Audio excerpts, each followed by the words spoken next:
So welcome everyone to the Tuesday, June 18th, 2024 meeting of the Housing and Community Development Committee. Welcome everyone. We have a quorum. Do we need a roll call?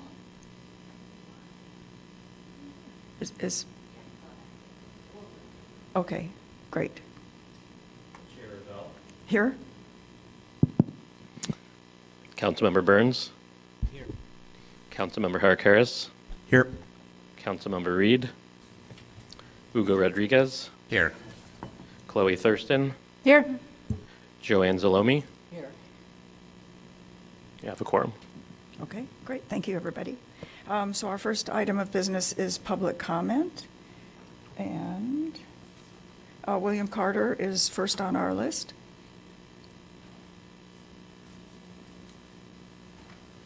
Good evening, and I will try to be brief. It has been 4 or 5 months since we heard that the Wesley apartments were having issues. We have tried to get on this committee to see if we can find some way of getting these issues resolved, because this is a housing issue. We, the tenants of Wesley, have lost our homes. We would like to know from this committee, why is it so hard to get a sit down with this committee to find a resolution to what has happened to the tenants of Wesley? That's my only question. We keep hearing things like the tenants are happy. We hear things like there's no other city that has done so much for these tenants as we have in any other city. We don't care about any other city. We care about Evanston and how we have been treated. And we've been treated poorly. And we'd like to see the city do better. Thank you. Thank you. Gail Schechter, and I believe, Gail, you have a presentation, right? Thank you very much for allowing me to make a brief presentation. Mm-hmm.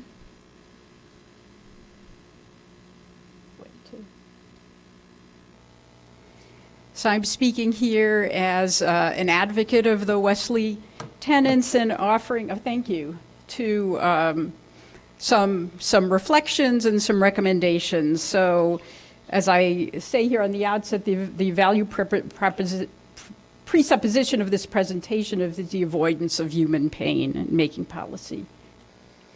And so just reiterating Evanston's sort of stated principles. So Evanston does have a mission statement that is committed to a high quality of life for all residents. So I'm just going to go briefly through this and document. Have I gone past? I'm sorry, no, that's from the previous speaker, I'm sorry. That was fast. So just reiterating the principles by which the city operates, and then also as a commitment to ending structural racism. Oops, how do I advance this?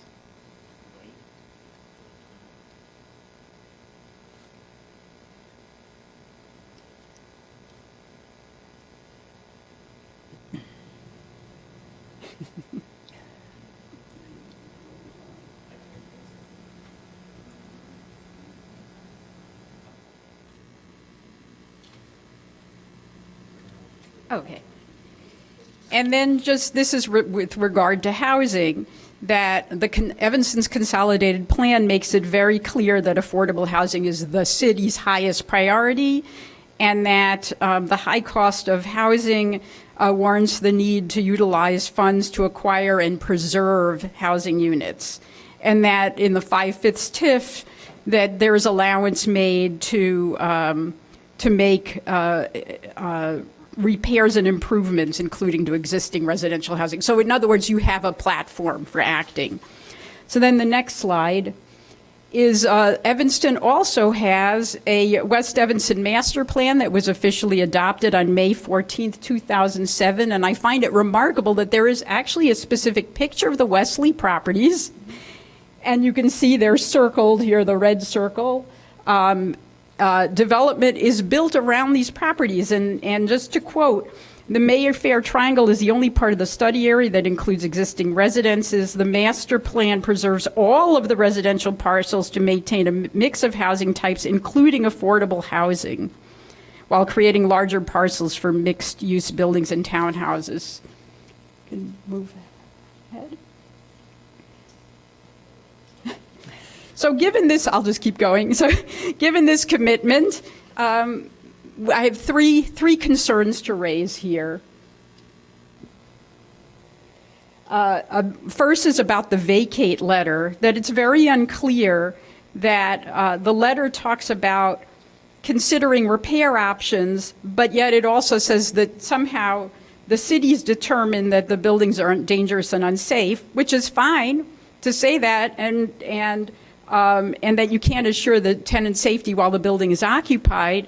However, it talks about the potential for permanent relocation. So it's like a decision has been made without a decision being made. So it's very unclear to the residents.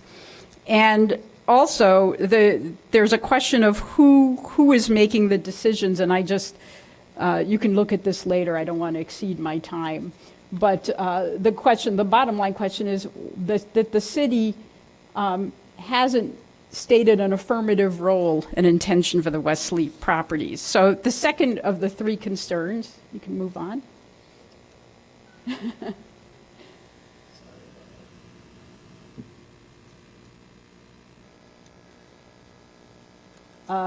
Also, yes, at what point could the deterioration have been prevented?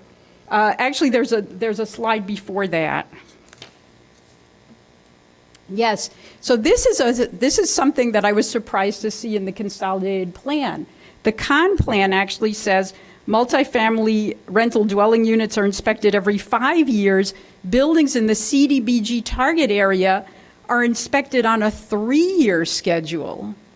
So if that's the case, that would have meant 2015, 2018, 2021, there would have been ample time instead of what indeed happened. And I just pulled these quotes, which I won't read, but they're on the city's website, that just talk about a 5-year schedule and the fact that because of the pandemic, nothing could happen in 2020. But the question is, what happened with the 3-year schedule?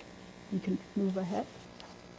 So at what point then could the deterioration have been prevented? Also in the con plan, it says the city has a revolving loan fund and a rehabilitation fund, specifically including multifamily rental units. So was that ever offered? Did the city, why did the city refuse to consider a rehabilitation of the exterior violations? And why was there no city inspection report? We still haven't seen one post 2015. And then finally, again, I just bring back this slide about the centrality of the Wesley buildings in the West Evanston master plan. You can go to the next slide. So finally, I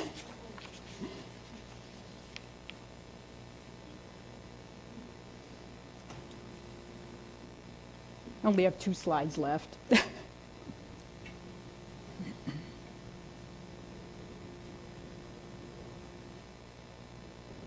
Okay, there we go. So here are our recommendations: that the city should state an affirmative commitment to rehabilitating these 3 buildings and keep them affordable in perpetuity. The second is to conduct, so once you've made that commitment, then have a full physical needs assessment conducted with a budget over a multi-year period. The third is place the buildings under receivership. And the City of Chicago has a troubled buildings initiative that actually deals with just that. The City of Evanston might take a look at the TBI as a tool. And the fourth thing I would recommend is reaffirming and updating the West Evanston master plan, because obviously 2007 is a long time ago. And then the last is to include Wesley residents in all discussions. And then to conclude with the last slide.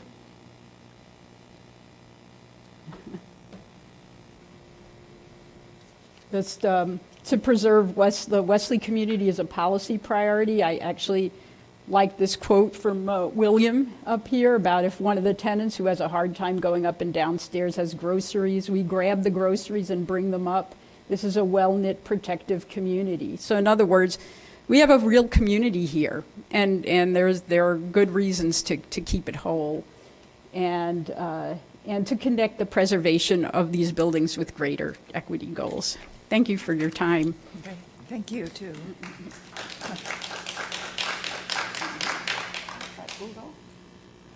Yes, thank you. I have a couple of questions for Ms. Schechter. Right, yeah, so Can I ask questions of her presentation? we don't normally do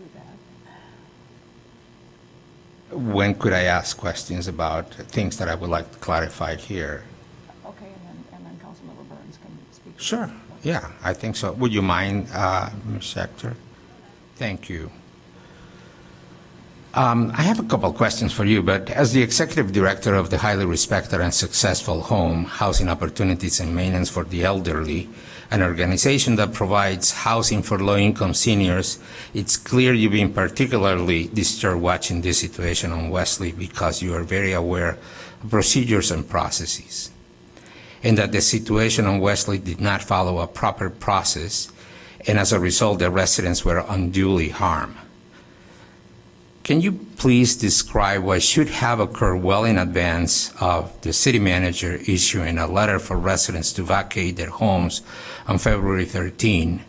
For example, can you talk to us in more detail about what a correction order might look like and or a statement of violation, and also a P&A who carries that out?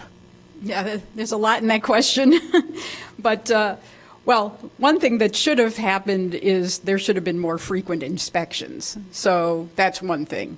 If it had been every 3 years, so granted that didn't happen, but we do know that HODC was brought into the picture to help upgrades on the building. That's not in dispute. So what could have happened is there could have been a full physical needs assessment.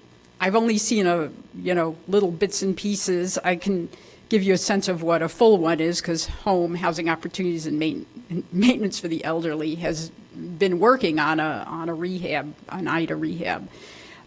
So there could have been a sit-down meeting. Is HODC like a receiver? What is that relationship? But there could have been resources brought to bear. There could have been a structural engineer brought in by the city of Evanston to take a look at what HODC's inspection found, and then a coming together to come up with a budget, sources of funds, and a timetable. And I did actually share. I don't know if you can pull this up. I don't know if you're allowed. I did share in case there was a question about a budget. It's the one called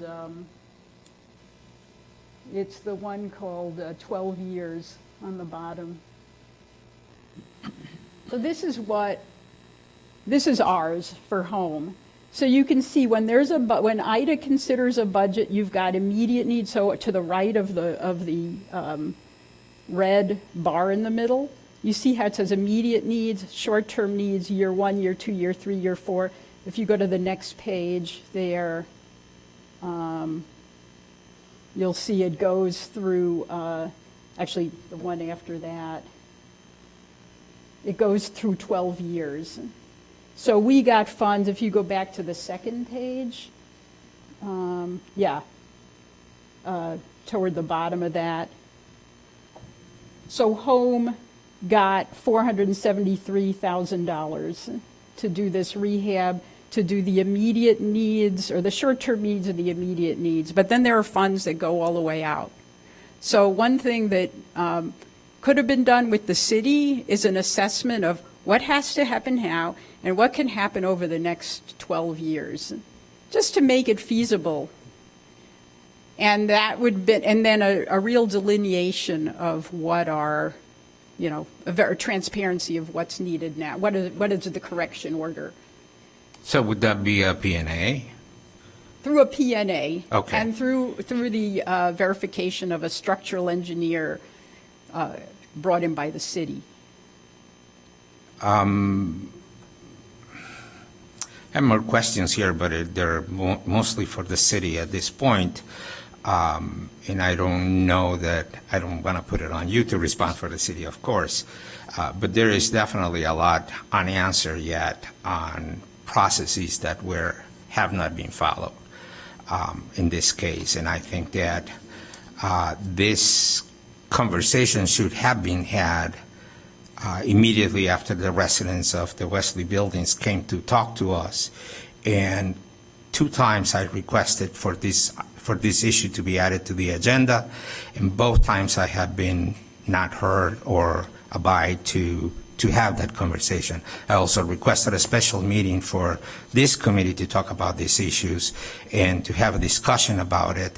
And I was told that this committee has nothing to do with the housing agent of the Wesley building. So I appreciate your presentation here today, and I might call on you for answers if I come up with another thought. Thank you. Thank you.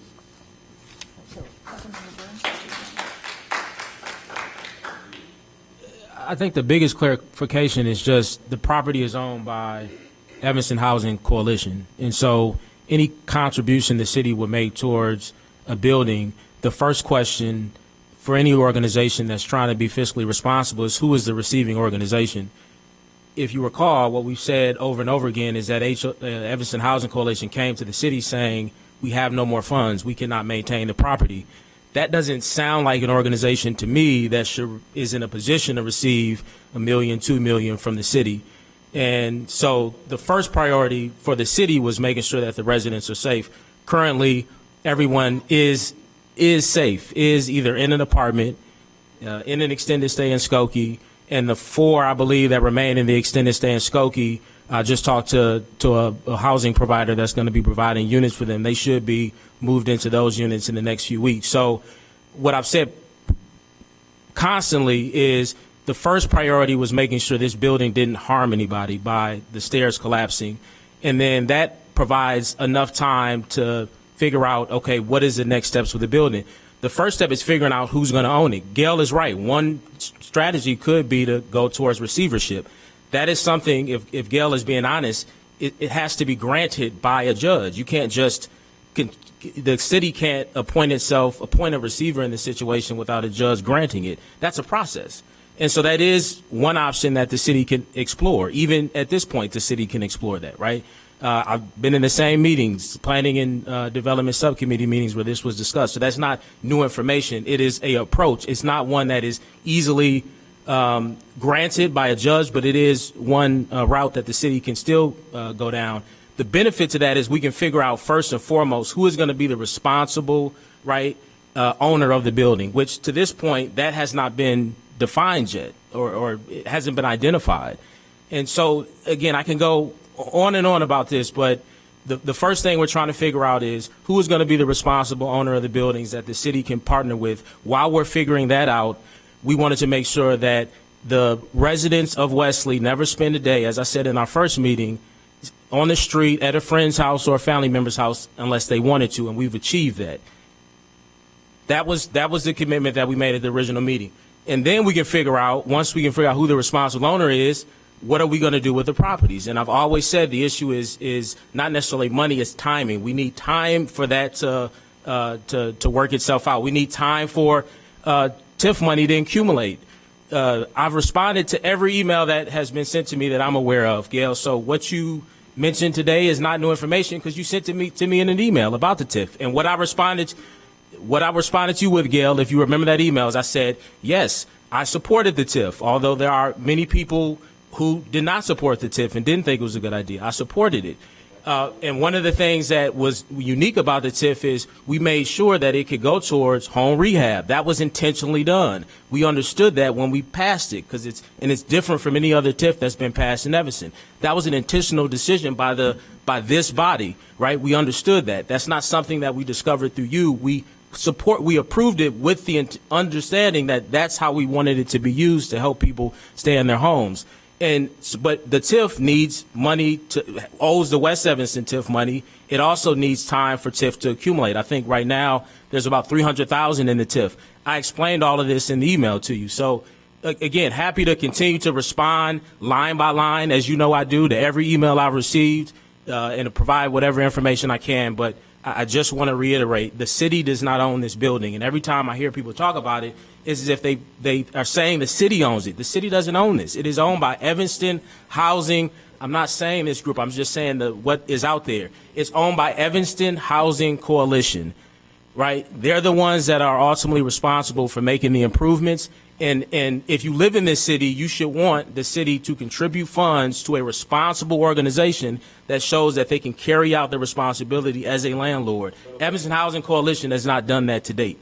And so initially, there was a conversation about potentially HODC being a kind of stepping into a receiver role, as Gail mentioned, not one that was granted by the court, but something that Evanston Housing Coalition did because they own the building. That wasn't something that Evanston put together. That was something that Evanston Housing Coalition wanted. That broke down. There was conversations about SEPA stepping in. I think they've been clear and said that they're not interested at this time in getting involved. Maybe that changes at some point. Maybe you've had other conversations, but we have to identify who is going to be the responsible owner that the city can partner with. Once we can figure that out, I think the sky's the limit on what we can do with the property.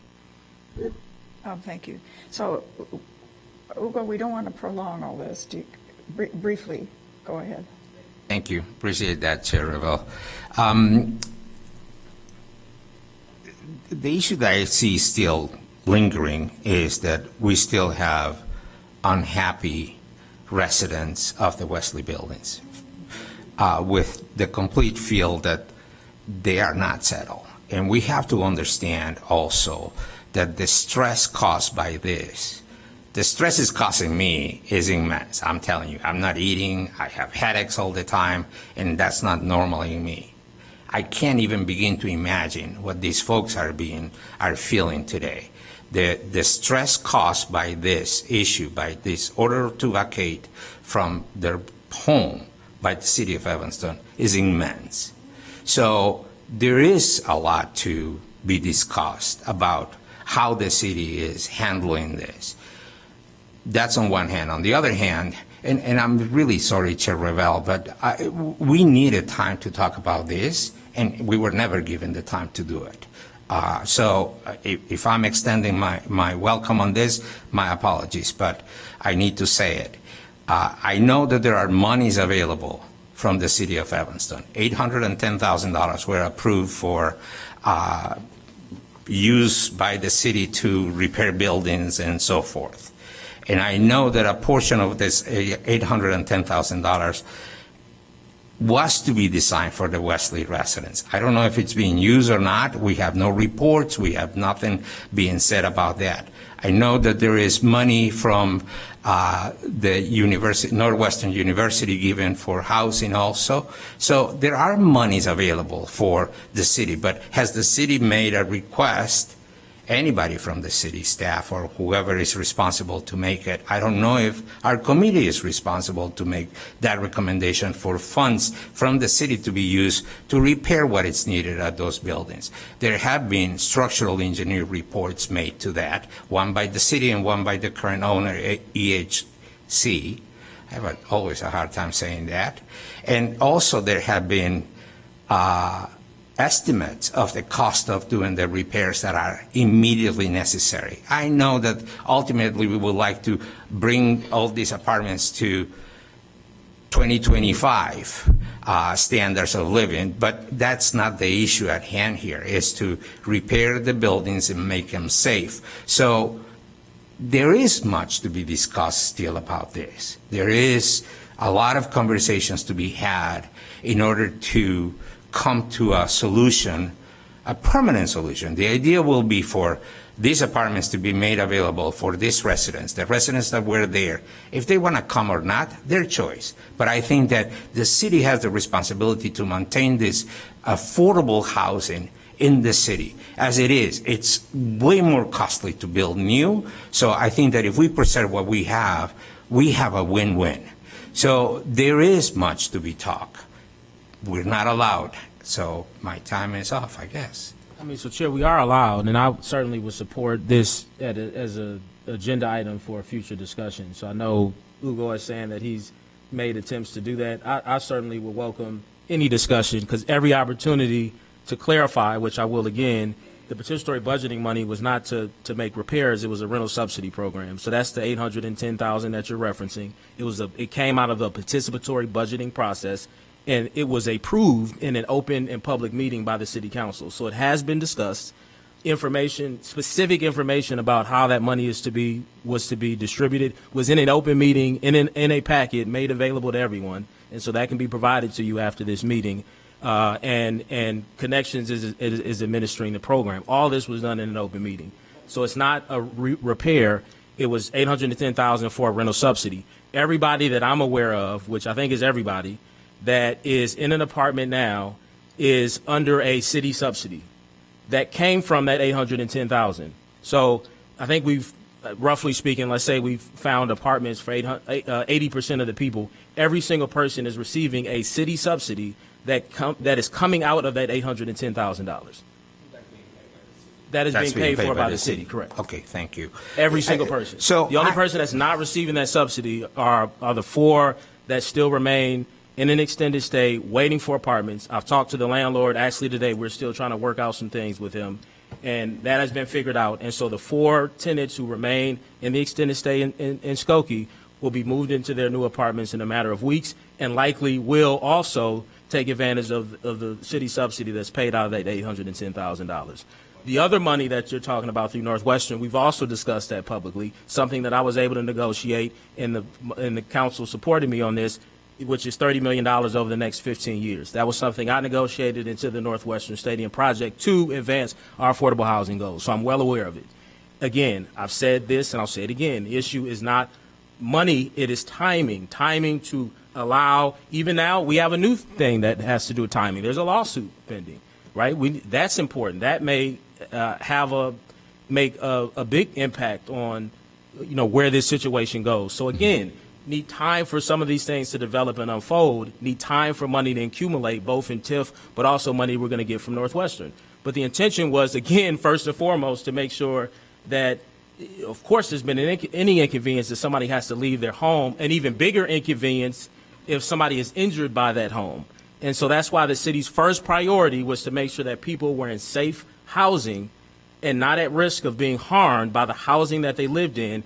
And then we can figure out if, as you said, if people are interested in coming back, absolutely. We've said that on all the information we've given. If somebody wants to move back, of course, we want to make that available. Some people have just said that they like the new apartment that they're in now, and they intend to stay. Yeah. Some people have even said that they can afford the rents that they're in, the apartments they're in, even after the subsidy expires, because we found them affordable enough housing. So it's not a one, everybody's situation is different. What the city has committed to doing is working with everybody, as long as they're willing, in case management, to make sure that they're in permanent subsidized housing. That is our North Star, and we've said that from the beginning. We're not going to leave the residents' side until they're in permanent subsidized housing, and we believe within this 2 years we can make that happen, either returning to the Wesley area, or some people staying where they are because we found them affordable units, or someone moving out because we found them an affordable unit after the year or the 2-year subsidy.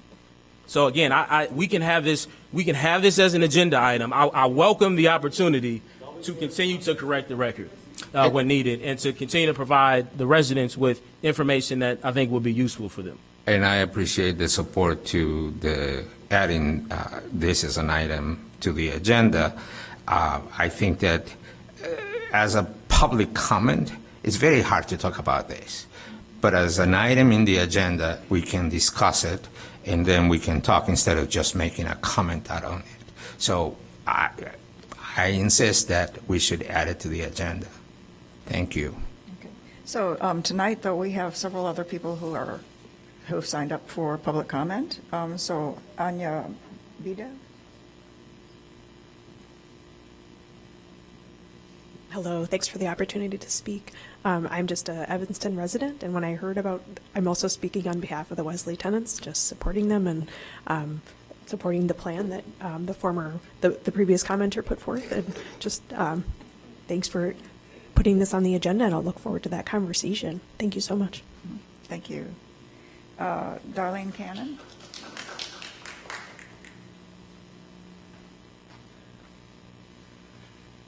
Darlene Cannon, Second Ward. So an injustice for one is an injustice for all. So let me start off by saying that I've heard mixed information about the residents, most of them being in the Fifth Ward. By the count of the residents, 9 of them are in the 8th Ward, 4 are in the 5th Ward, and 1 has moved outside of Evanston, will be moving outside of Evanston. And from talking to the residents, there's a lot of uncertainty, a lot of insecurity, because they don't know what their future holds. Right now, we know that they're getting the subsidy for the first year, but then after that, you know, it's what I understand is on an individual basis. And most of these people are at the point where their ability to be able to earn or generate more money has gone. So, you know, those are things that, you know, we should be taking in consideration. In addition to that, you know, I remember the whole conversation about the 5/5 TIF.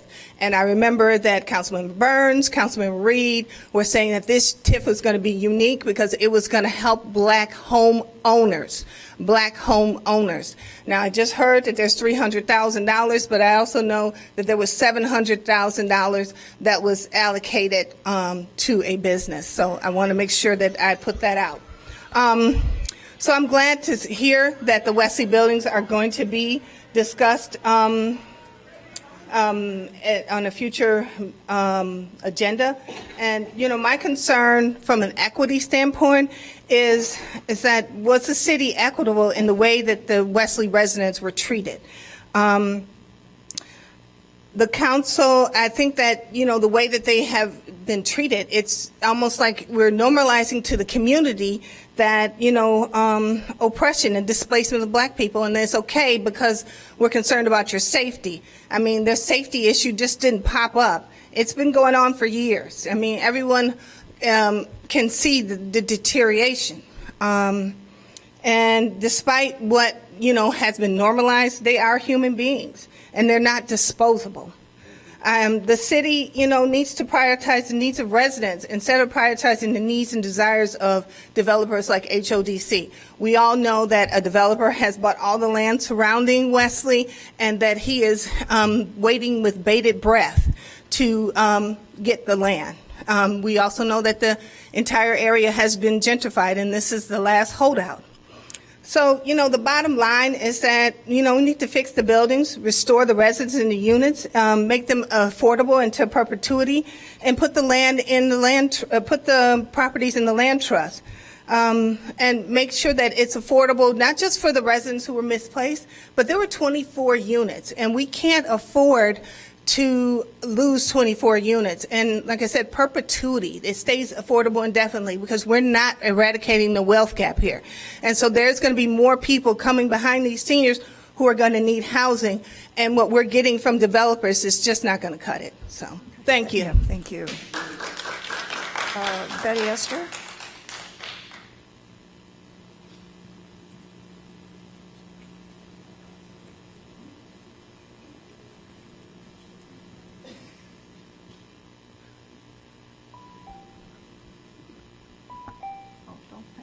This is not. Only 9 minutes. Good evening. Listening to Councilman Barnes and a comment from Mr. Hugo. If the city wanted to and had did its due diligence as the PJ, it would have worked with this Toto and sought to seek funds directly from HUD to keep these units. By not keeping these units and just throwing them away, it's like what happened to when the research park where we have the hotel in our marketplace. The resident from that, they gone. There was no consideration and no effort to build homes so that would be a replacement of those units. If you remember and look in the documents, you will find that HUD sanctioned the city of that effort, what they did to the people there. This is the same, not of the same magnitude, but in a sense it is, because you move people out. You could have went to HUD to get them to give money to help fix those units as the PJ, to work with the Chodo.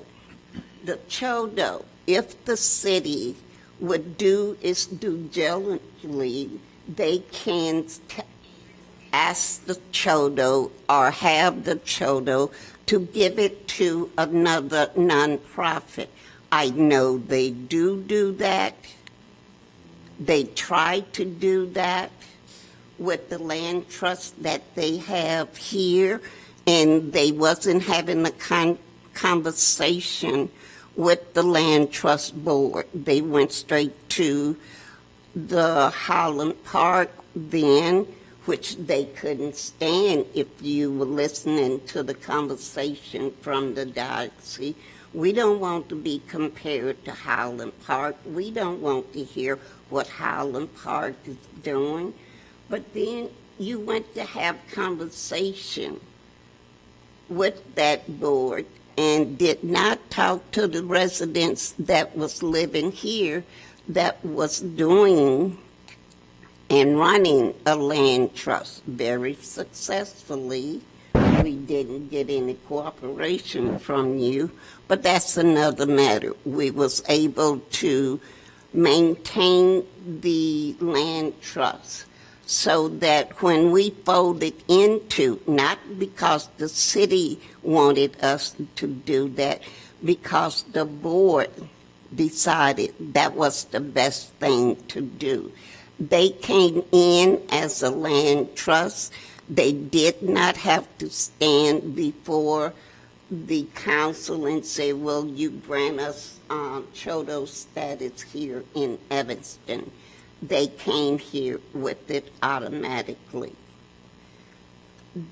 So Betty, can you wrap it up, please?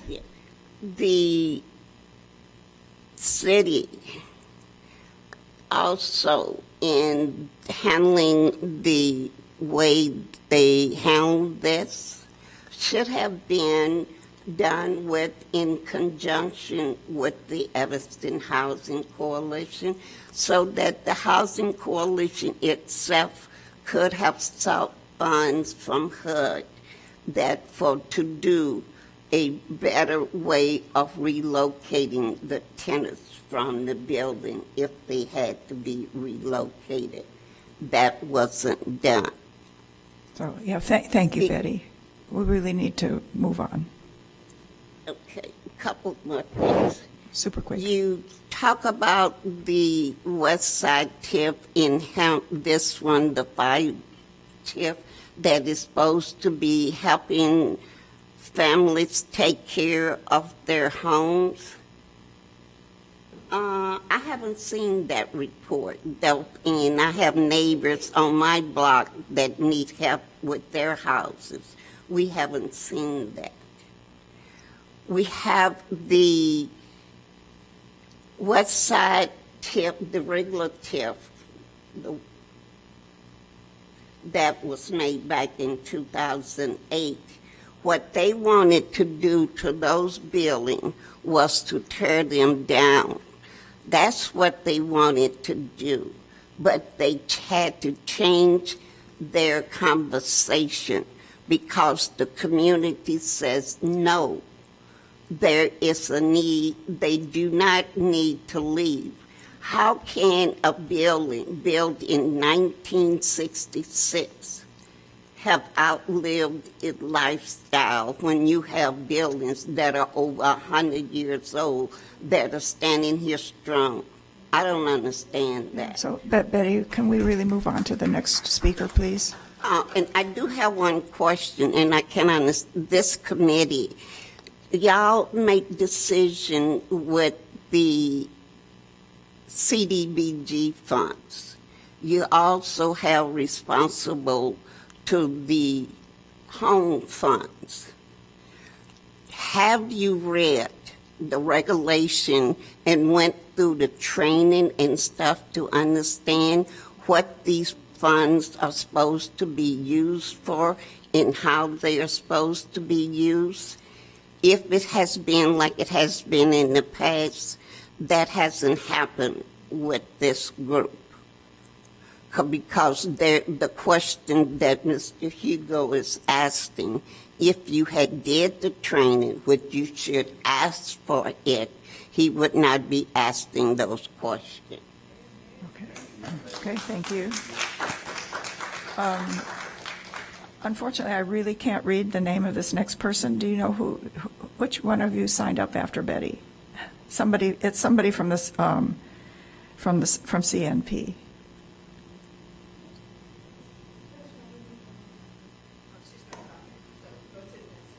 It's okay. Okay, fine. Right, no, they didn't, so they just signed it. Okay, Renee Sutherland?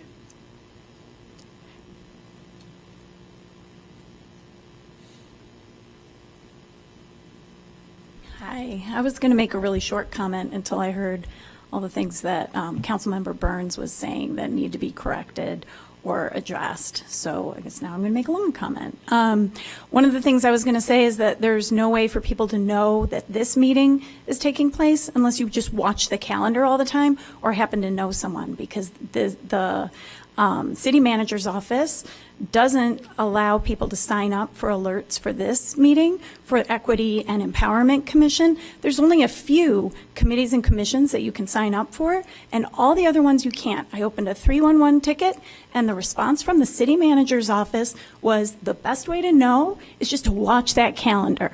Yeah, we should take care of that. Yeah, it's wrong. I mean, who can look at that every day unless you work for the city? Right. And so, thank you for agreeing. Sure. Mm-hmm. Another thing that, I've heard a city council member say that he wanted to look into, and I heard Luke Stowe,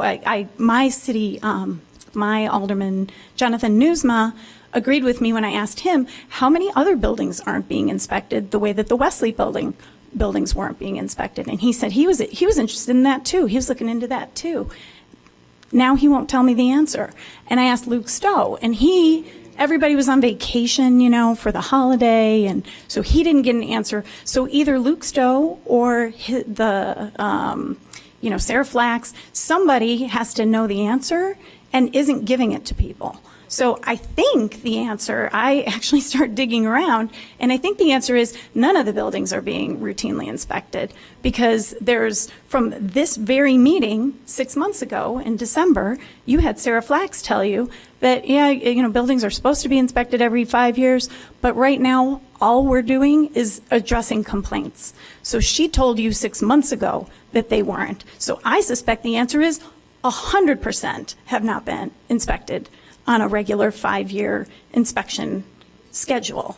And whether it's supposed to be 3 years or 5 years, whatever it is, this was negligence. And it appears to be intentional negligence, because what you did when you did find out that those stairs were deteriorating, you didn't go to the landlord and do the same thing that you're supposed to do to any landlord that's letting a building become dangerous and in poor repair. You didn't write him up the way you would write up somebody else. You were like, oh, okay, we'll let Richard from HODC come in, and then he can pretend that he wants IDA funds, right? So he applied for it. And if you look on your FAQ, the city's FAQ, and you listen to things that Councilmember Burns says, it sounds like HODC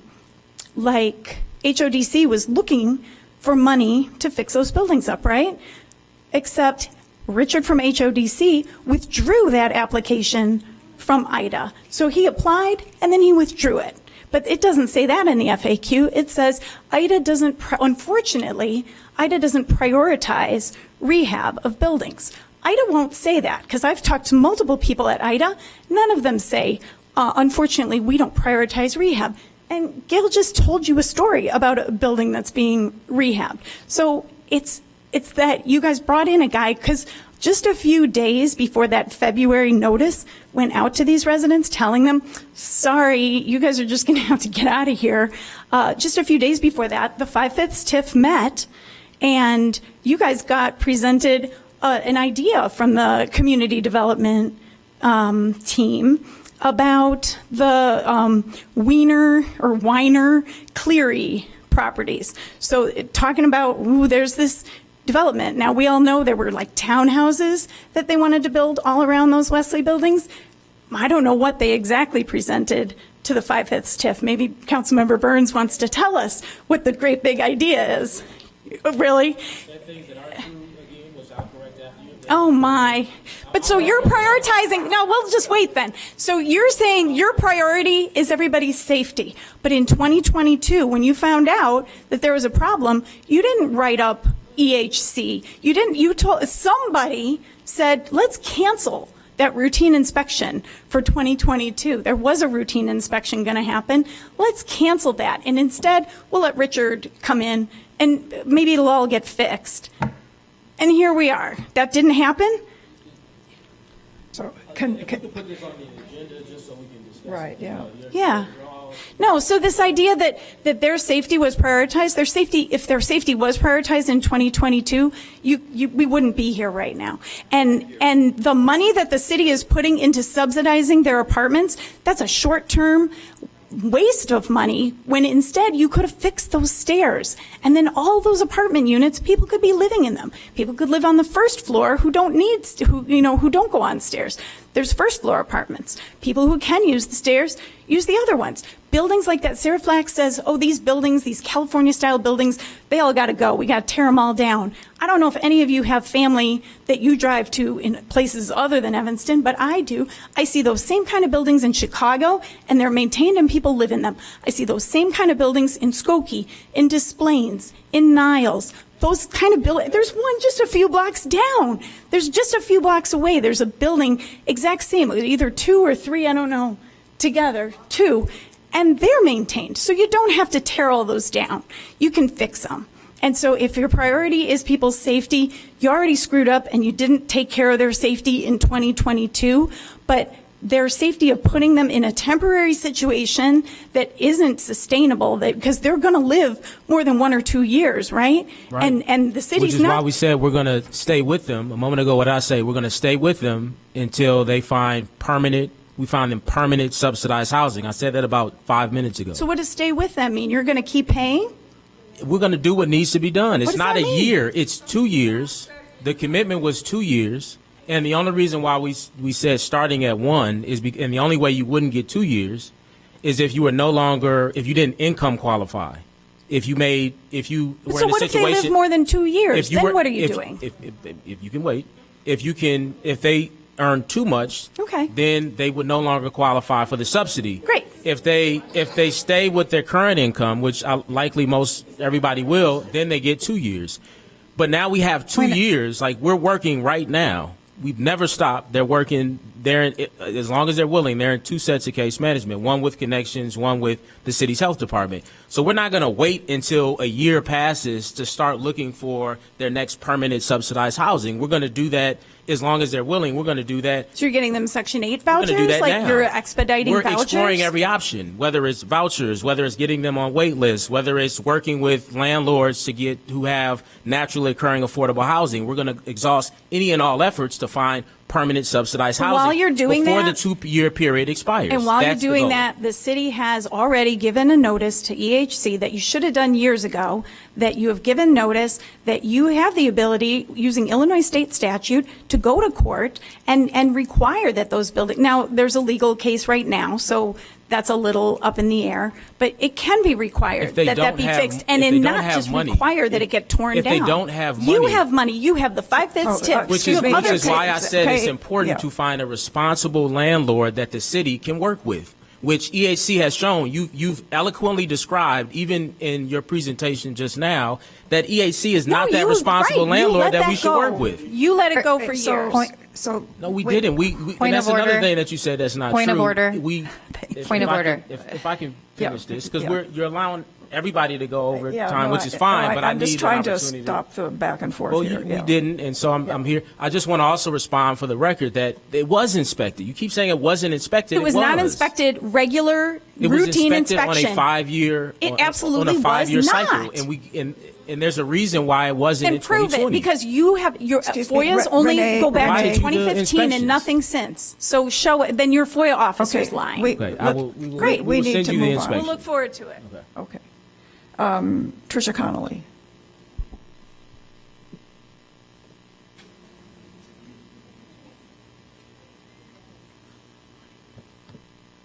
Good evening, Tricia Conley, Second Ward. Chair Revelle and members of the Housing and Community Development Committee. I'm here to discuss, as everyone else has been thus far, the unjust circumstances surrounding residents at the buildings of 2014, 2018, and 2024 Wesley.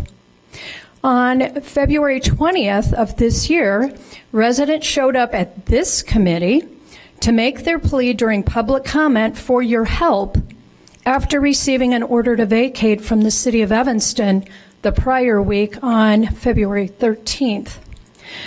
Since that initial plea for assistance to this board, Committee Member Rodriguez has led the way to push for this issue to be placed on this committee's agenda at least twice to have time for a deeper discussion. To no avail. This leads me to believe that this is intentional. Why? The community deserves a clear answer regarding this. I hope each and every one of you are as concerned about this issue as we are. EHC, the landowner, was issued a notice of violation in 2020. In 2022, HODC became the manager for EHC. On September 29th of 22, Mr. Koenig, the CEO of HODC, forwarded an email to Sarah Flax stating the following. Sarah, we were just forwarded this from George's email about an administrative hearing for violations from 2020 for Wesley. We also received notice of upcoming property inspections for Wesley, which I will forward. I'm not sure how to respond to this hearing and imagine the buildings will fail exterior inspections. I met with a contractor on site just yesterday, and I don't think we can get work done before winter, but I don't want the buildings shut down.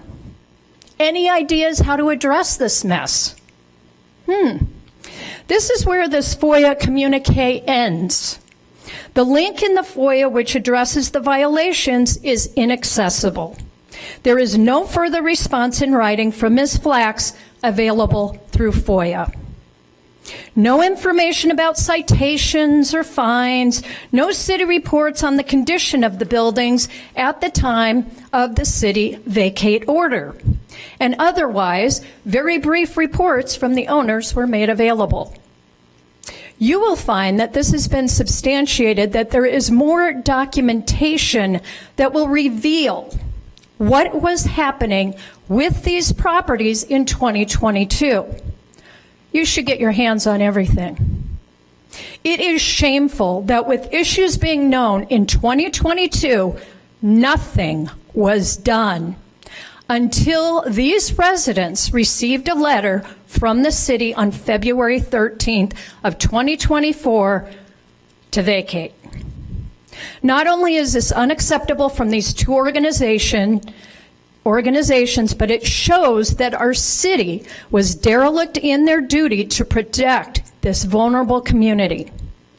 In addition, I can hardly imagine that our Fifth Ward Council member was unaware of what was happening here in 2022, because in mid-2022, he was actively working with HODC on getting ARPA money secured with the City of Evanston for the new development on Church and Darrow. Meanwhile, no financial support was even considered for the Wesley buildings that house longtime community people. Why was that?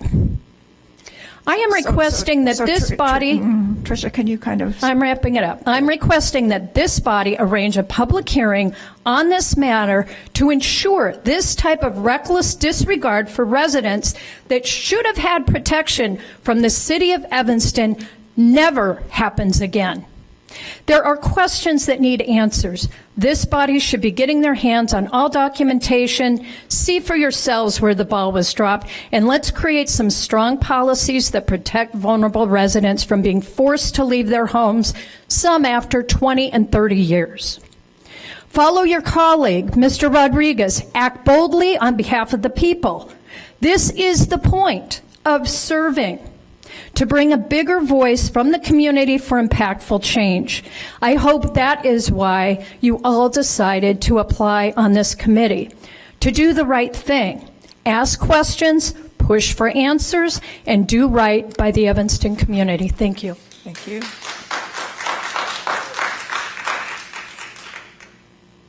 And our last speaker. Thank you. Good evening. My name is Sebastian Knowles. I'm here to speak on behalf of Community Alliance for Better Government. I want to also thank two of our members, our board members who have spoken tonight. Gail Schechter made a very good presentation. Tricia had some very nice words just a short moment ago. The Wesley tenants have been through a traumatic experience, having been failed by all systems that were supposed to serve them. Renters in Evanston and across the Chicagoland area face similar struggles.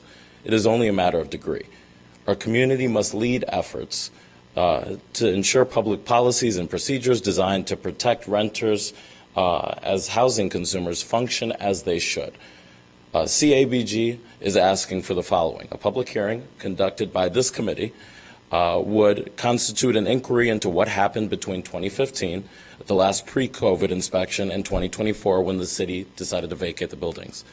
Serve as a review of the existing city policies and provide recommendations for policy implementation to protect all Evanston renters, not just those who have been impacted by this tragedy. A commitment by the city of Evanston to ensure that the residents of 2014, 2018, and 2024 Wesley Avenue properties remain truly affordable housing with a low income mix, but limited at 50% AMI and in perpetuity, centering the tenants of 2014, 2018, and 2024 Wesley Avenue in these conversations so they can determine what will happen to their homes. A collaboration between the City of Evanston nonprofit organizations, advocacy groups to ensure the tenants of 2014, 2018, and 2024 Wesley Avenue and other renters, especially older people and people with disabilities, facing housing insecurity and neglect, are fully supported by city nonprofit services via co-ops, community land trusts, etc. Throughout this conversation, and I'm glad that we've finally been able to have a back and forth conversation. I've heard, the idea that, getting the residents out of these buildings, they're unsafe, et cetera. I'm a firm believer that we can walk and chew gum at the same time, right? That we could have been having conversations about what happens next with these buildings while simultaneously getting these residents into safe housing. We had a conversation with the city of Evanston and had conversations about bringing SEPA to the table. And then the conversation shifted, well, SEPA isn't going to have enough money, and then they're going to come to the city of Evanston. But with the California-style building, that it may further get degraded, right? Well, SEPA wasn't able to take the property because there wasn't a commitment from the city of Evanston to actually help them fund it. They said, look, we're willing to take this on, we just don't have the money. And if the city of Evanston said, look, if you come to us with a functioning plan on how to rehab this building, how to keep it in perpetuity, how to keep it affordable, we're committed to giving you funding. I guarantee we'd be in a different conversation right now. So again, that now we're to the point where these tenants have been forced out of their homes, yes, and community. And it's time to really have a conversation about what comes next for these buildings. Can these people come back to their homes if they so choose? And do we really keep 24 or more units affordable going forward in Evanston? Thank you. And my question, Sebastian, real quick, who said that from SEPA? Who did you hear that from? Was that email? Yeah, that would be Rob. So Rob Anthony said that he communicated to the city that if finances, no. When if we had we- a conversation with him, it was the okay, finances. but did he provide that information to the city? That I don't know. I'd have to ask Rob. Okay, you should ask that because that's not what I got back. What I got back is they weren't interested at this time. Definitely. Makes sense. Thank you. Okay. All right, so turning now to our agenda, the first item of business is approval of our, whoops. Oh, okay, I'm sorry, I don't, go ahead, come on.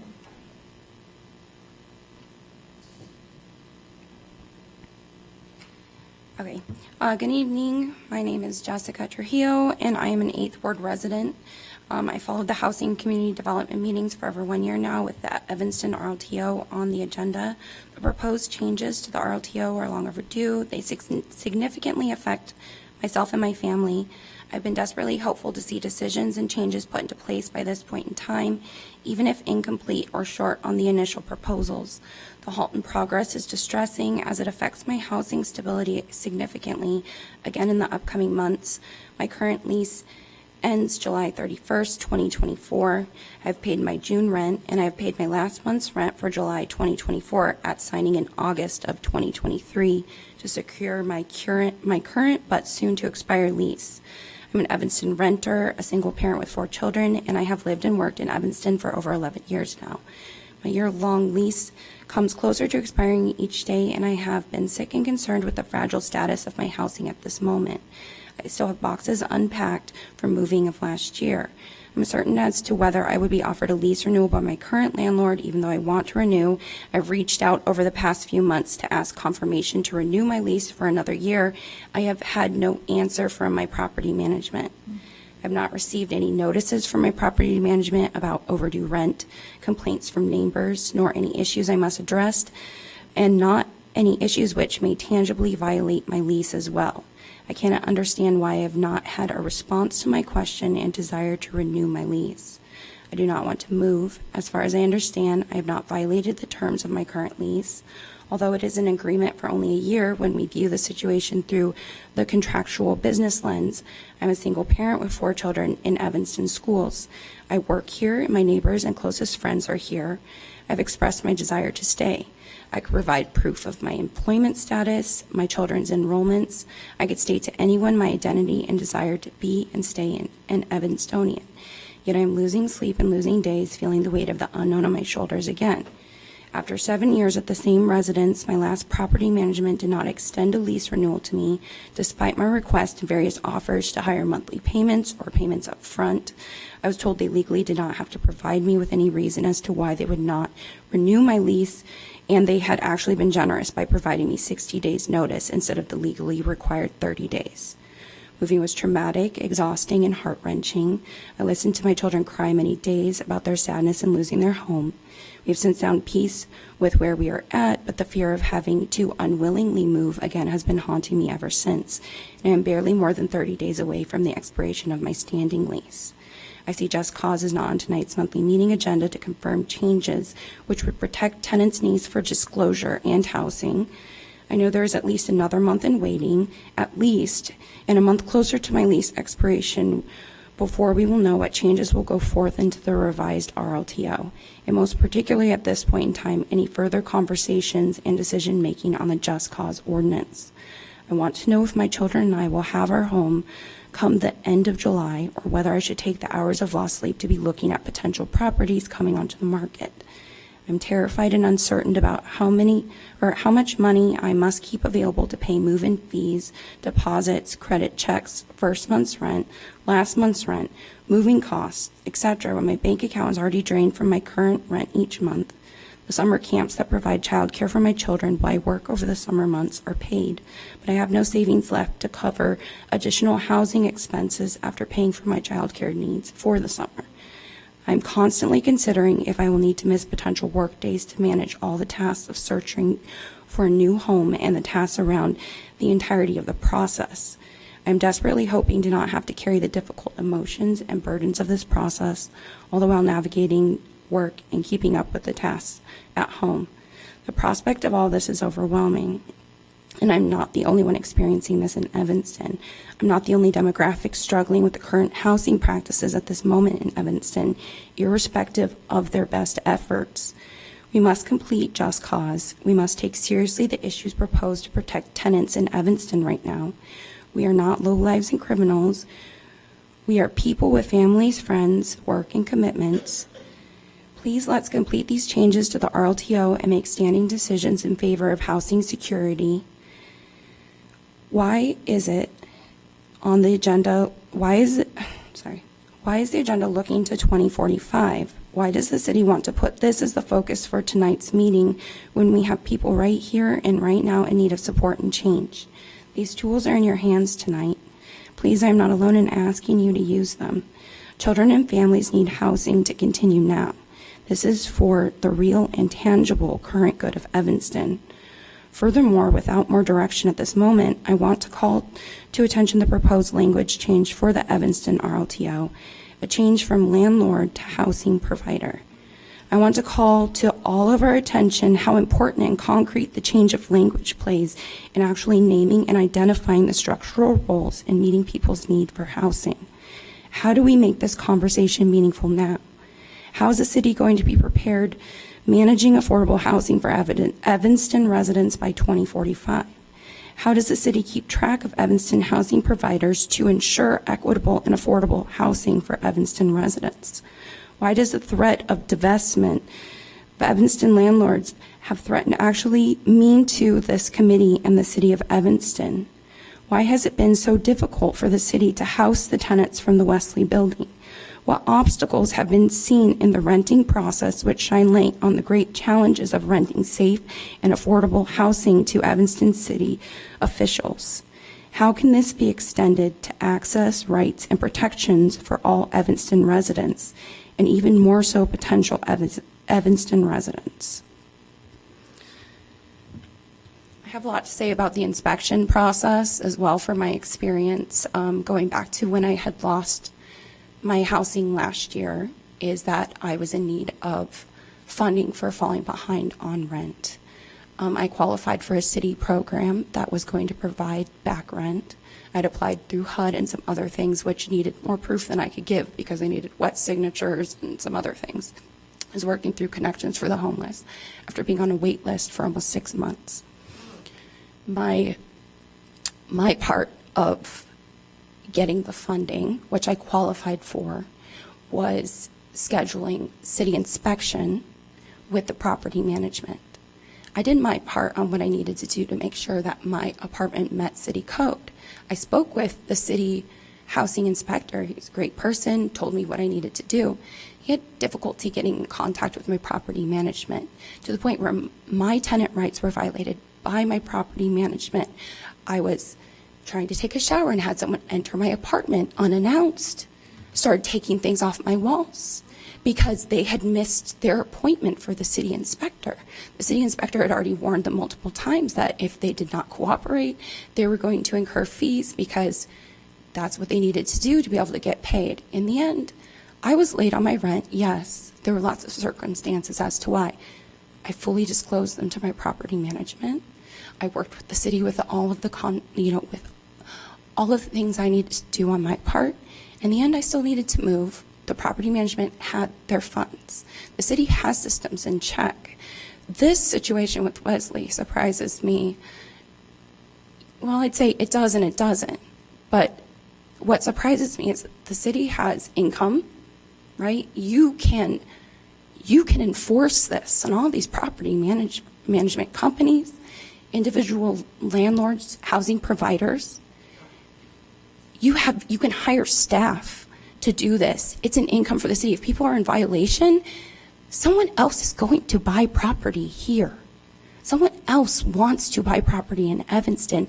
People renting in Evanston want to buy property in Evanston. They're limited. They're limited by the crazy rent pricing, and that it keeps going up because all these housing providers get to say, well, everything's so expensive. We've got to increase our rents because we can't afford all of this. What can the city do with means you already have in place? And this is income for you as a city overall. This is a long-term plan.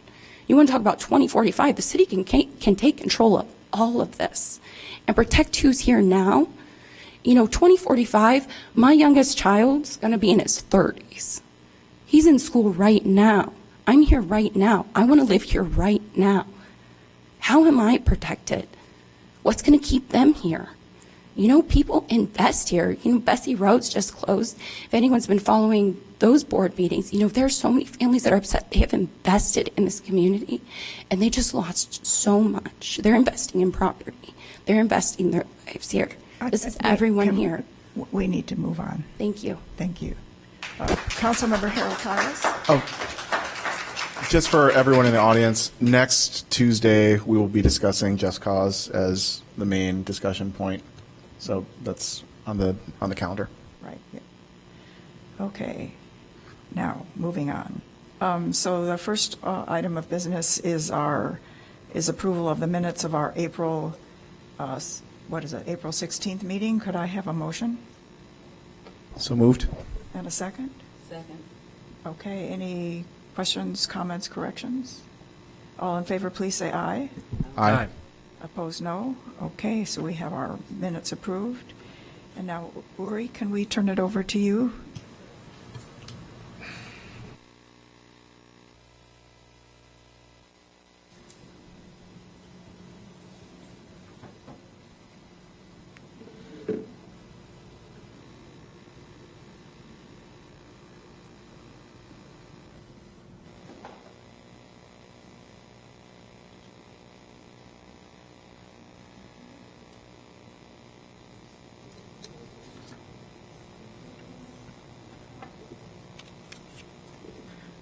Chair Revelle, council members, committee members. My name is Uri Pachter, Senior Housing Planner, and I'm happy to talk with you today about the Inclusionary Housing Ordinance. This is a preliminary conversation to get feedback, discuss big picture scope, schedule, process, so that when we get further along in terms of draft and a final plan, it won't be the first time that you've seen it. You'll have an opportunity to give direction and feedback to staff early in the process so we can move forward with robust conversation and stay on schedule. So why are we looking to do an update to our inclusionary housing ordinance? Most importantly, the City Council goal for 2024 is to increase the minimum inclusionary requirements for the ordinance in 2024. That is our North Star. Additionally, the last time we passed our inclusionary housing ordinance, it requested after 3 years for council to review and look at the ordinance. We're a little bit behind schedule due to COVID and some work constraints, but we're wrapping that all into one. And in general, it's best practice to recalibrate the inclusionary housing ordinance to make sure that it's reflective of the market and maximizing the benefits for the community. So the following are 7 focused topic areas that staff has identified to structure our conversation as we move forward this year to discuss updates for the ordinance. Again, the first one with direction clearly from council is to increase the minimum requirements. So that's talking about on a very general level when developments are adding new housing units in Evanston, they're currently required to provide, generally speaking, 10% of the units are inclusionary units that are affordable to folks who are low or moderate income. And so the direction is to increase that number from 10% to a larger number. That's the City Council goal. Additionally, there are other opportunities that we've identified to improve the ordinance to achieve greater clarity for developers and the community and to see stronger impact. So they include increasing the in lieu fee, which is an opportunity for developers to pay a dollar amount to the Affordable Housing Fund instead of providing units, increasing that dollar amount to be better reflective of the cost of construction. 3, aligning with the Affordable Housing special assessment program, which is a new program I'll speak about a little bit later, that Cook County offers to developers that are providing affordable housing. There's another incentive, and if we do a good job of aligning, there's more opportunity there. 4, to minimize impact on developments that are less than 10 units. There are smaller developments that in our current ordinance have a significant barrier to comply. And if we want to look at it holistically and balance our need for additional housing in general, as well as affordable housing, there's an opportunity to smooth that out a bit. 5, to incentivize larger units and units that are affordable to lower income households. That's something that we encourage currently, but if we can provide more clarity, it could be easier for developers to have confidence earlier in the process to provide those types of units. 6, incentivize more than the minimum requirements. The way the ordinance is structured right now, bonuses and incentives from the city, some of them fall off after developers provide more than 10%, which doesn't really incentivize doing anything more than the minimum. What can we do to continue those incentives? And lastly, update overall language for clarity and consistency. There are opportunities to align with other changes in other ordinances and just make it, again, clearer for staff, developers, community, potential tenants, exactly what the ordinance is requiring. Great. We've also identified a few topics that would be out of scope for this conversation, but for future conversations. So a couple of them are affordability periods, suggesting currently for sale properties are in perpetuity. They're maintained affordable. We're not looking to decrease those. And then rental properties are currently 30 years. That's how the Cook County Incentive Program operates, and aligning with that has some really strong options there. Changes to the waiting list. There's a centralized waiting list for tenants who are interested. Those things don't have to be included in the ordinance and can be changed administratively outside of that. Currently, the in lieu fee is connected to increases, CPI increases, to not lose the dollar amount that's tied to inflation. We suggest to keep that. That's a very strong part of our ordinance and a best practice. Could you clarify what CPI? Sure, Consumer Price Index. Thank you. No problem. So every year we look at a particular table for the area and match that with inflation, and that's gone up, I believe, since 2019. Each year, all of our in lieu fees have gone up accordingly. Housing impact fee has been brought up as a topic. It's a related yet separate policy tool that is relevant, but a separate conversation that's not part and parcel with the IHO. Same thing with the Affordable Housing Fund in terms of how those dollars are spent.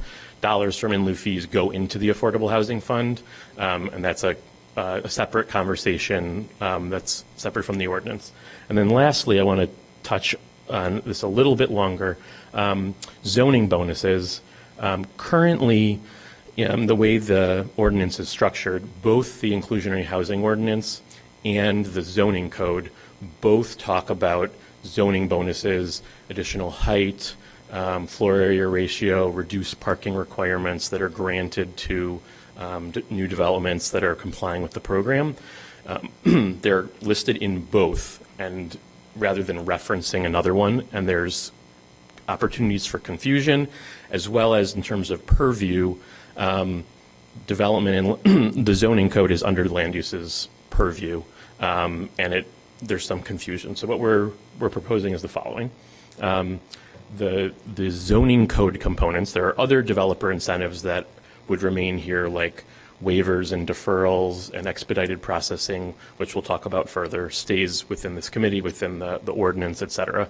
The elements that are part of the zoning code would be discussed by the Land Use Commission, part and parcel with Envision Evanston 2045 and the full zoning code update, so it all fits together within that. However, this committee wouldn't lose the opportunity to review that as part of the process because it's so interconnected. the developer incentives and the ordinance itself. So that would happen sort of simultaneously as the Land Use Commission was reviewing the larger zoning code components.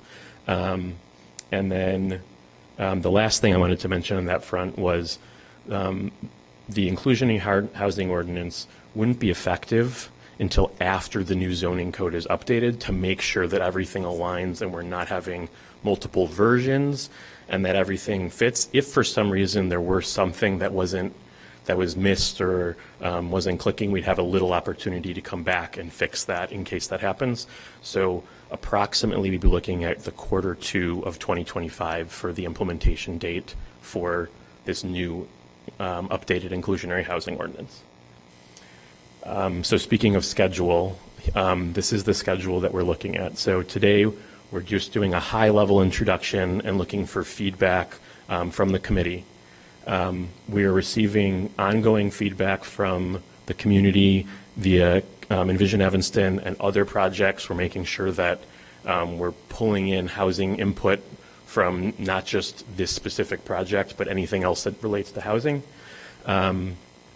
We've been having conversations with developers that have participated in the inclusionary housing program in Evanston, local experts and national experts around housing finance and inclusionary housing policies to understand the lay of the land, best practices, et cetera. The ones in blue, as you can see, are this committee's purview. So the next three are those. Coming back in just 1 month for a draft ordinance review and feedback, so we can talk high level, we can get into details next month.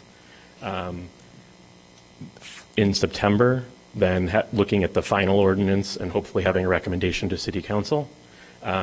Sometime in the Q4, receiving those zoning bonus reviews and providing feedback to the Land Use Commission so that it's incorporated into the new zoning code. And then in the Q4 also, City Council would introduce and act to approve this in 2024 per the goal. And then, as I mentioned, both the zoning code and the inclusionary housing ordinance would be effective Q2 2025. Just at a really high level also, I wanted to walk through, so what does this look like for developers and property managers? And then the next slide is going to be, what does this look like for tenants? There are steps we're skipping, but just at a very broad strokes, what does this look like? So when developers are interested in, let's just go with an example of building a new building, they will submit an inclusionary housing application along with their zoning code analysis, and there needs to be compliance at that early stage of, are they providing units? Are they providing in lieu fees? Sometimes you can do both. Or are they providing an alternate equivalent proposal, which, as I mentioned in the next section, is something that they can pitch something different, but then City Council has to approve it. It's not already baked into the stipulations of the ordinance. City Council approval is needed for that and also for zoning relief. If it's buildable by right, we skip that whole entitlement step and move on to the permitting.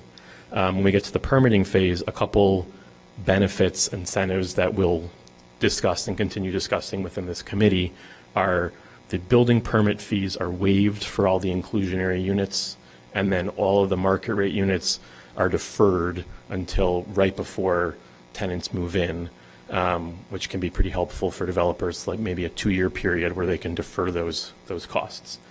And then the inclusionary housing units are marketed once the building is close to being up and running, and folks who are on the wait list, the centralized wait list for all inclusionary housing units, are contacted. That's sort of the general high-level approach from a developer standpoint. Sorry, just a clarifying question. Yeah.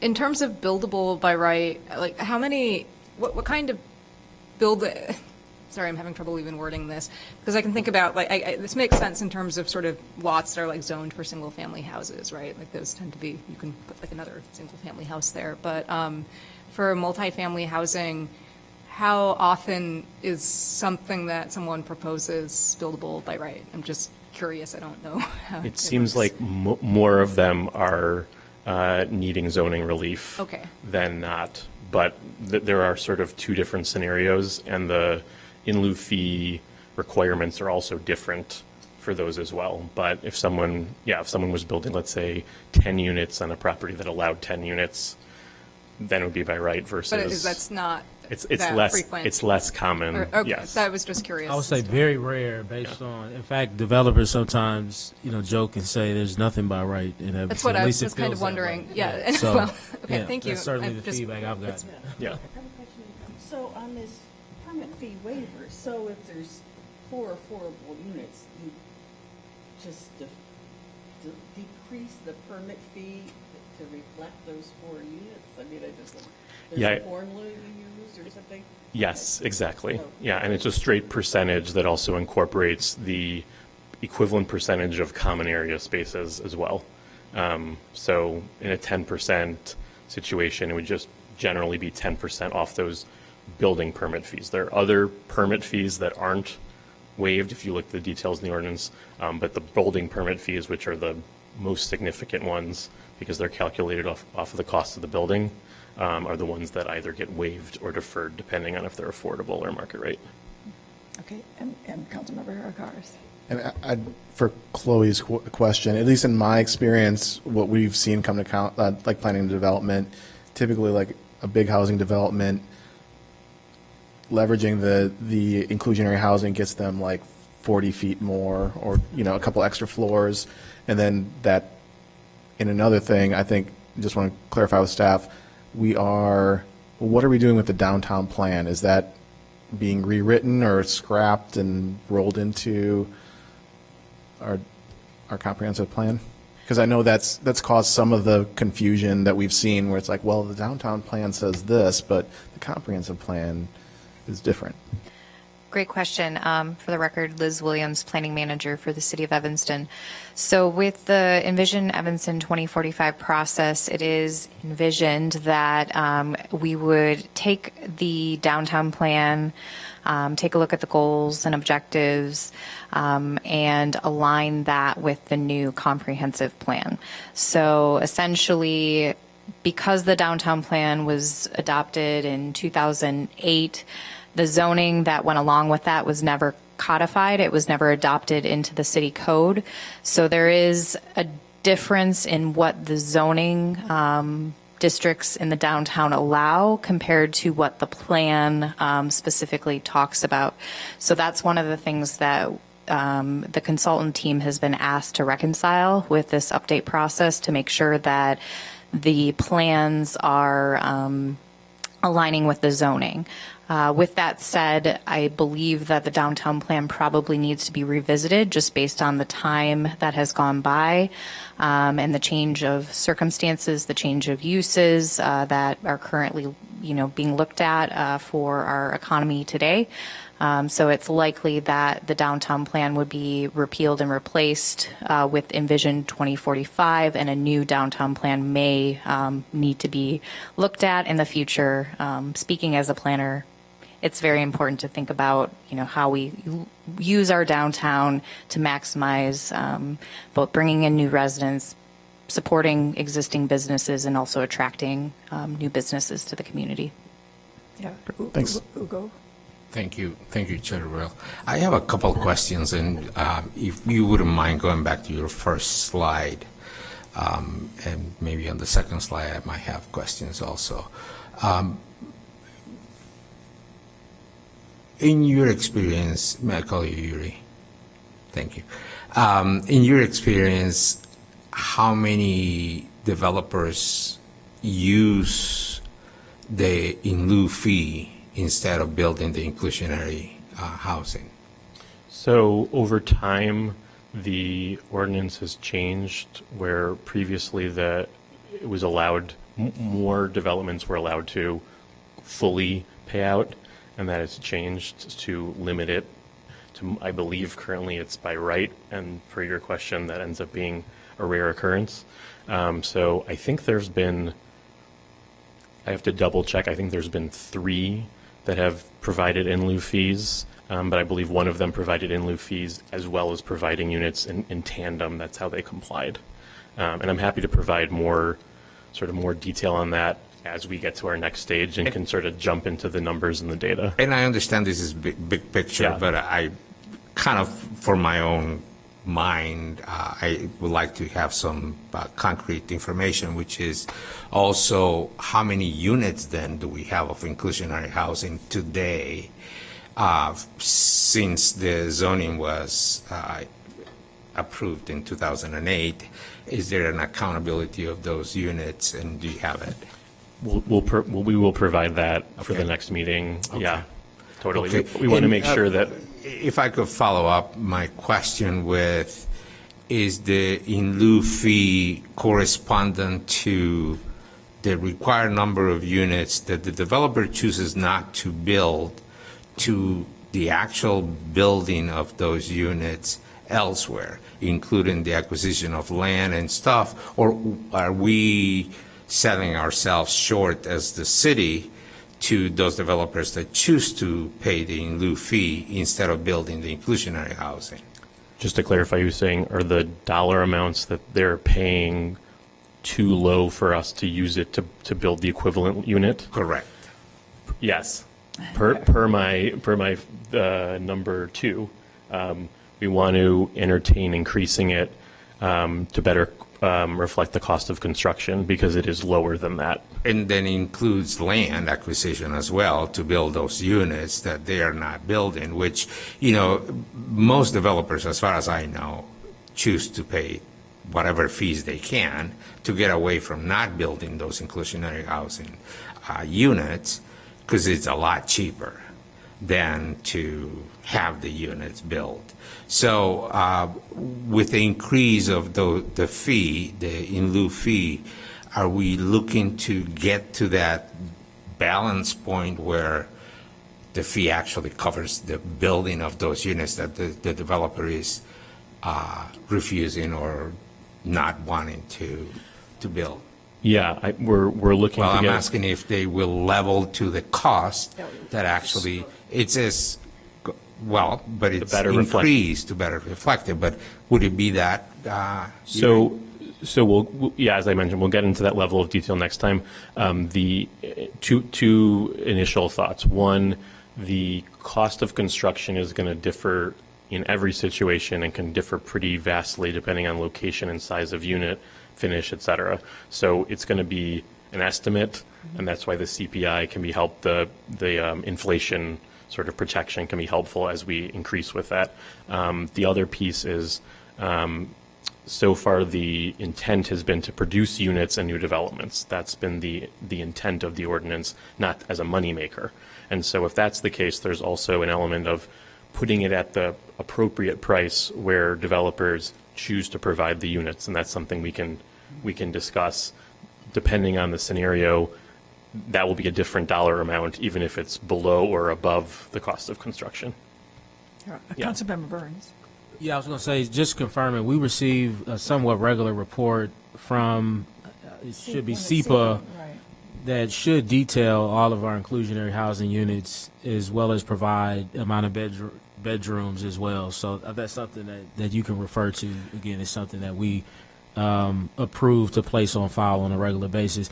And then the second piece is I thought it was policy that we only allow them to opt out of 50% of the units now? Okay, I just wanted to make sure, because I thought it was that defined. Yes. So I just wanted to clear that up for the record. All right. And I believe there's a link to the latest update in the memo. Okay.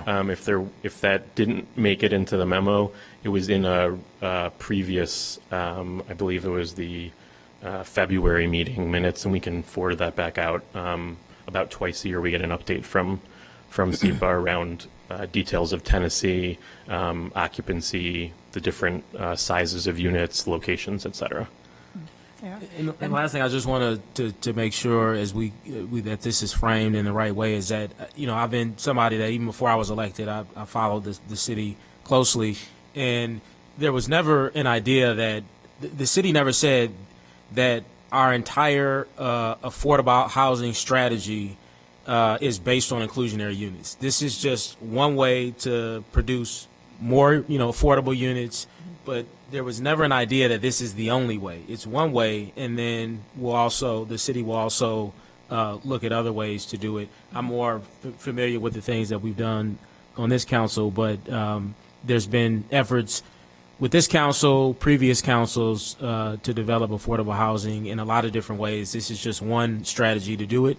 And so I've heard people criticize this effort to say, oh, well, it's not producing enough. Well, it can only produce so much because it's only triggered in certain situations, right? So it's, designed for a very specific situation, and it's produced units, for the most part. Sometimes people opt out, and we've been able to use those funds to support other affordable housing projects. In fact, I think some of those funds have been used to help with developments along Howard Street. If I don't know if Liz or Uri, if you know that for sure, but I'm pretty sure we've used affordable housing funds. For the Ann Rainey Apartments. For the Ann Rainey Apartments. Yes. And there's only two primary ways where that's funded. I think it's like demolition fees, which is a really small amount of money. Small, right. The largest money we've gotten in the Affordable Housing Fund before the Northwestern money, which is still not in there, is from opt-out, in lieu of fees, opt-out fees.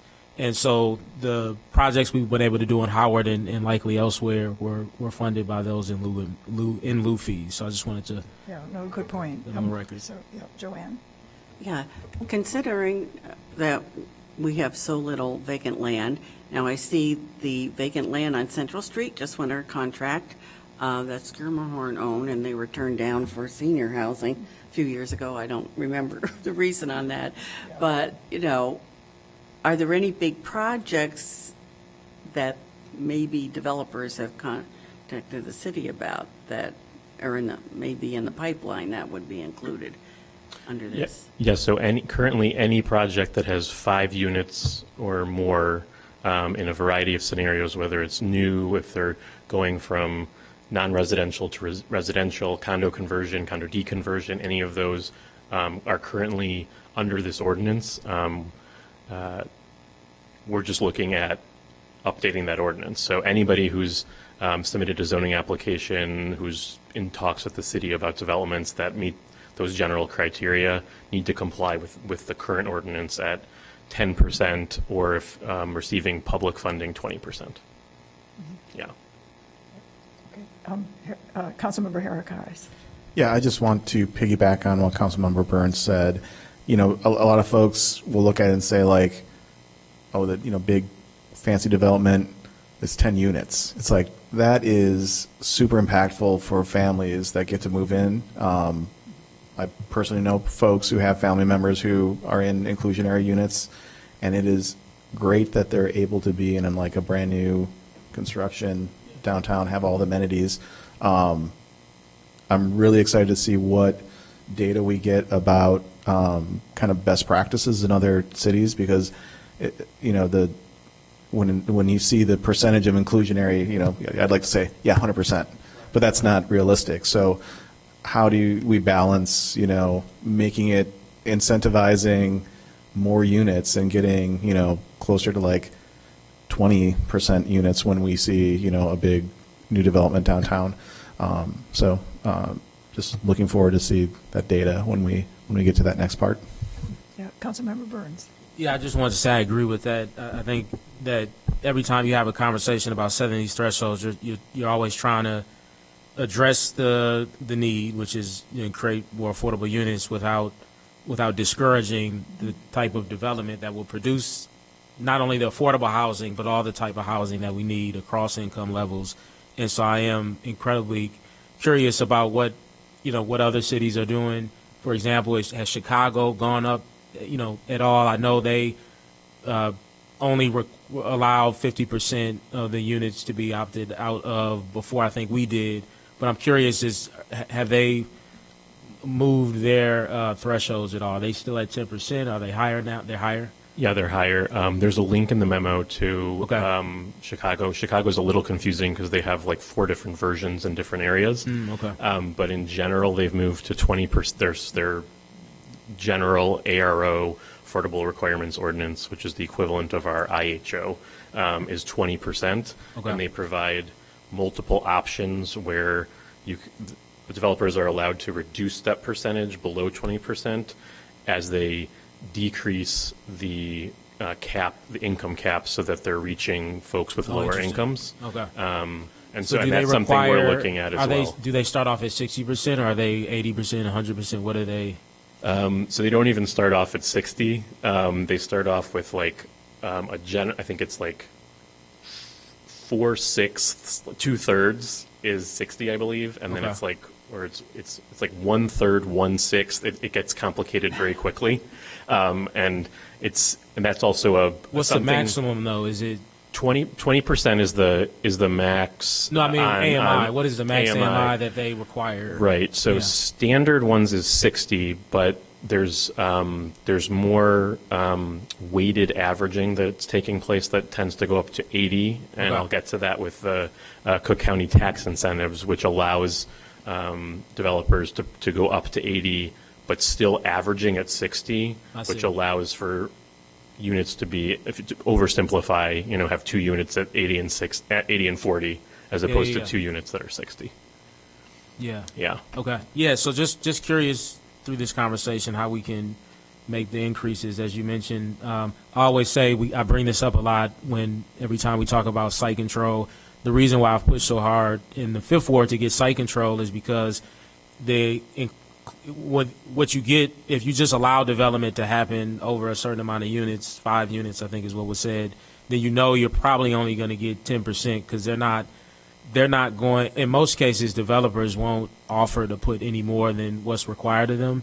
And so what's important about site control is if the city owns the land, then we have more of an opportunity to dictate what the most appropriate affordable housing amount is based on what funding is available, et cetera.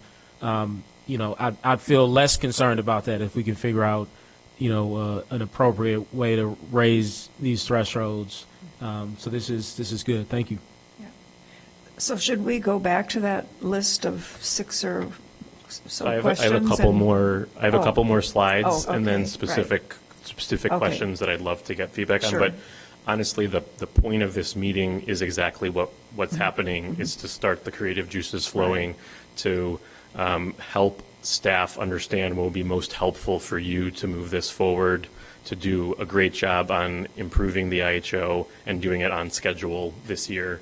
To meet City Council's goals. So I appreciate the interest and the questions. We didn't want to inundate you with all the details today, but there are lots of links and attachments that provide in the memo that provide more detail, and will provide even more when we come back. So I ended up on the sort of developer journey, and I'm just going to go into, again, a high level from a tenant standpoint. What is a tenant experience?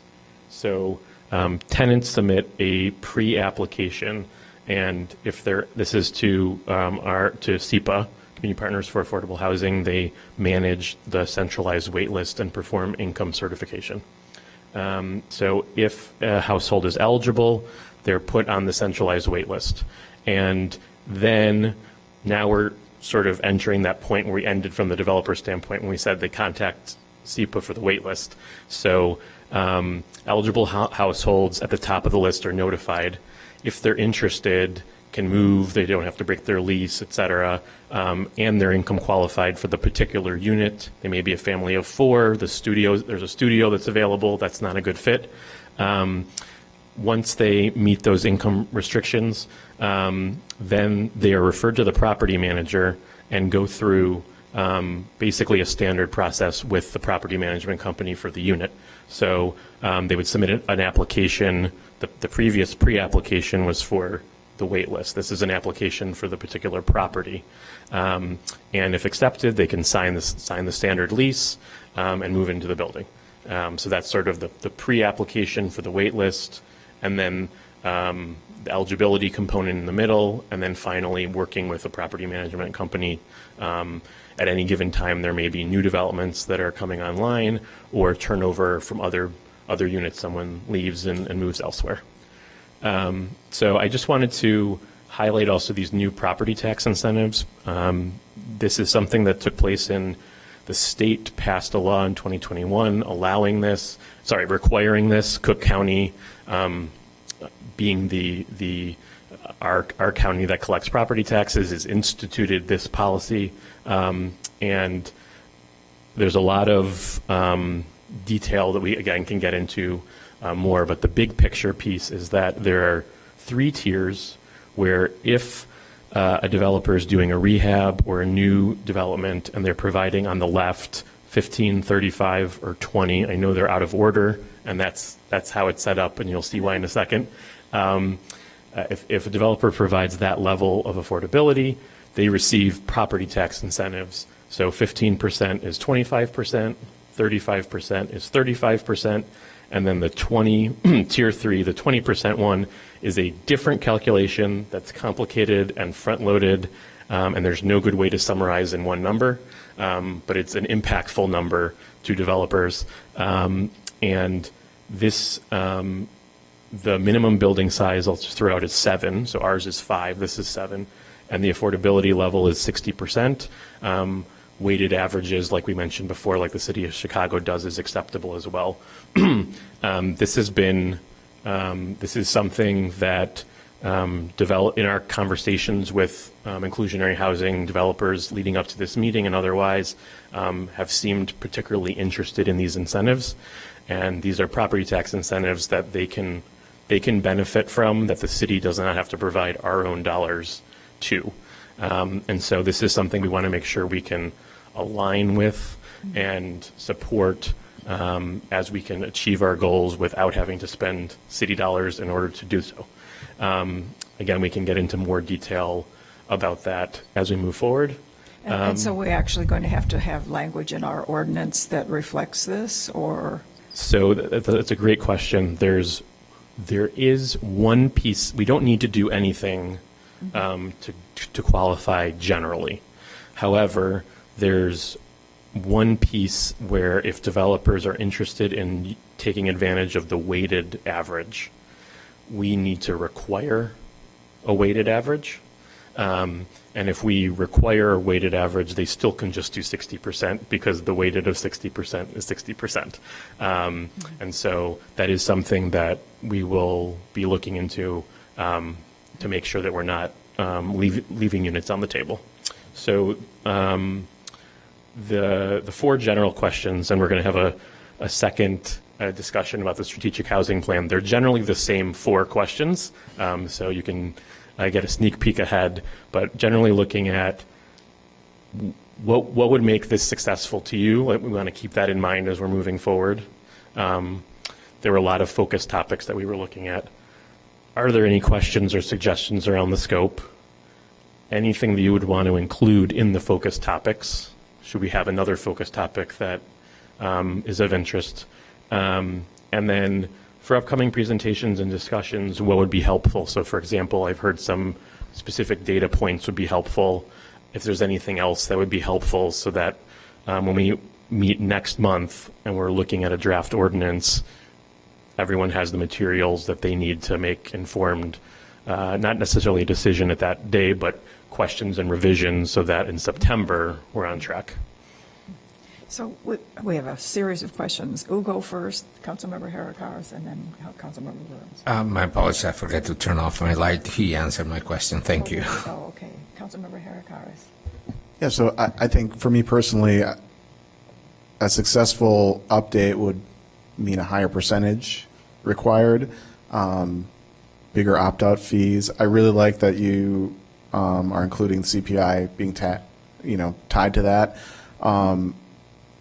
The interesting thing, just thinking about the property tax breaks that we have that are new, that if we could find some way to leverage that to have our zoning bonuses kind of align with those, so it makes it even more impactful. Like, oh, hey, maybe I will get to 20% for 30 years if there's an X, you mentioned that those are great because the city is not spending any money, but if there's a way we can incentivize meeting those numbers, I think that'd be great.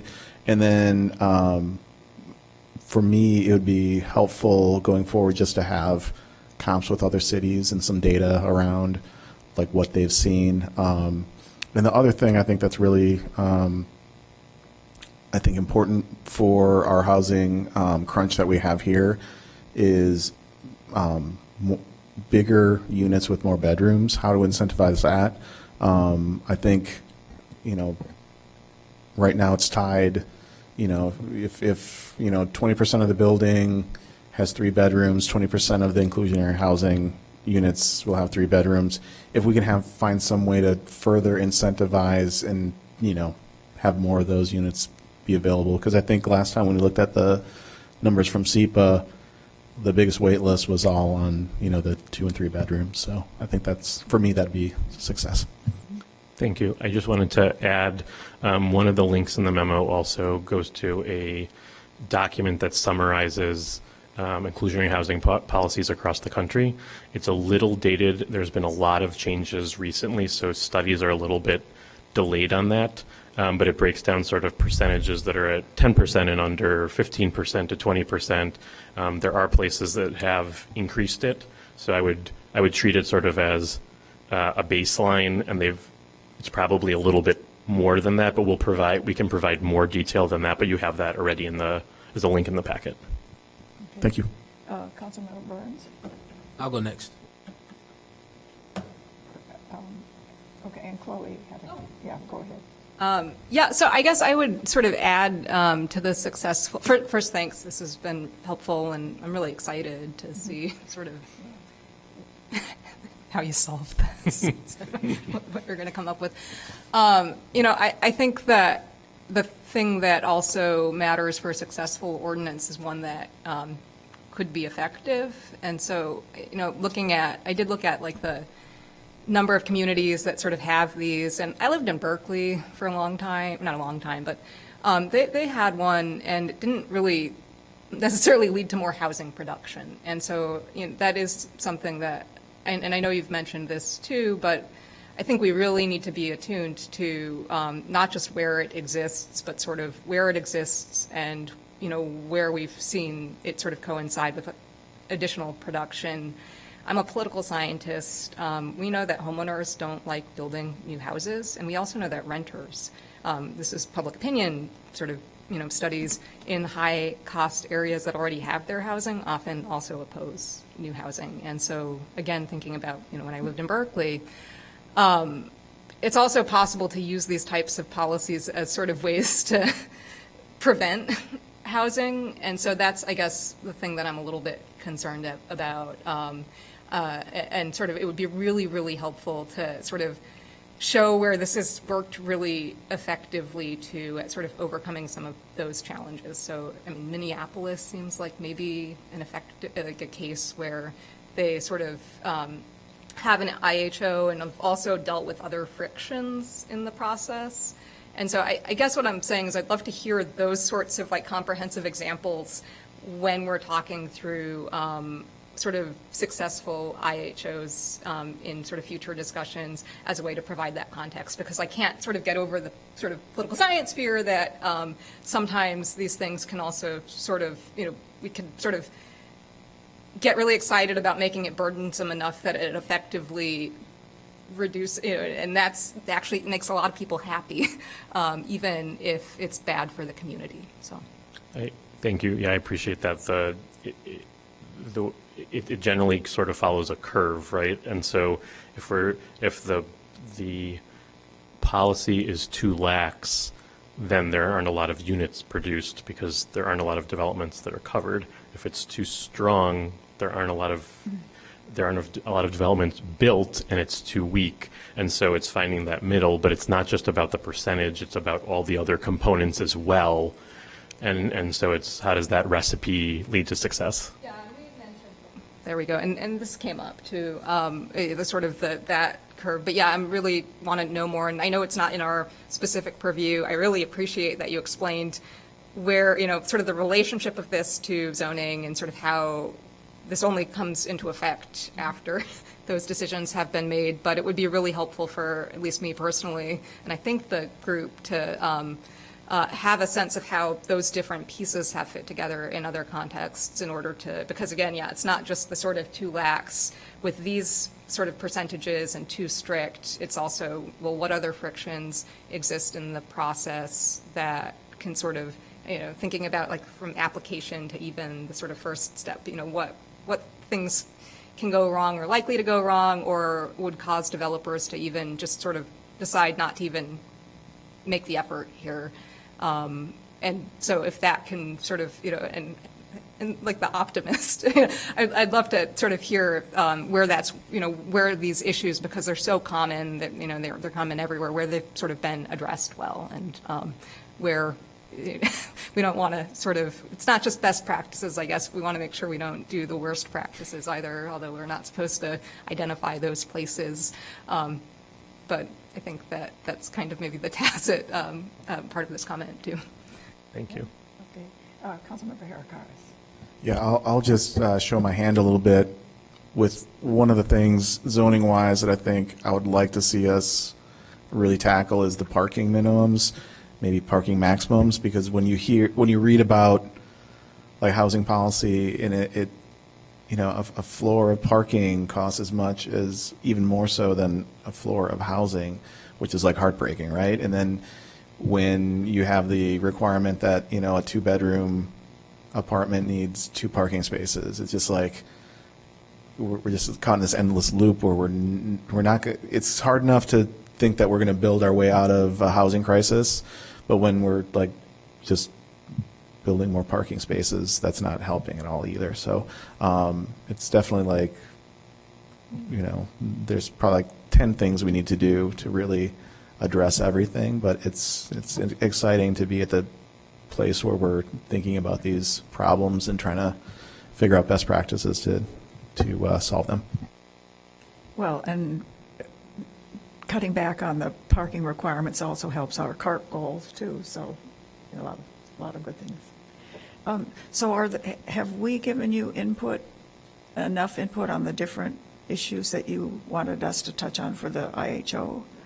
Or as long as I want to hear all input now, earlier is better. So if you feel like you've provided it, then I have one last comment. I just said I was going to go after. Yeah, I think my one concern is it feels like, and I know we're talking about strategic housing plan next, that this should be a part of that planning process.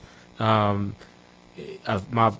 opinions on this has evolved a bit, but in one area, my thought is we need to provide units at the lowest AMI we can, because we know that there's a need there. But increasingly, I hear from people who are just over those thresholds, who also are housing insecure, who have made the decision to leave Evanston for a more affordable option, so that less of their income is going towards rent, and maybe that means a whole number of things. And so I know we went from 80 to 60, and I think that was the right call based on where we were at the time. But if we were reassured that there were other ways that we were also achieving or building units at lower AMIs, then I think I personally will feel comfortable with inclusionary units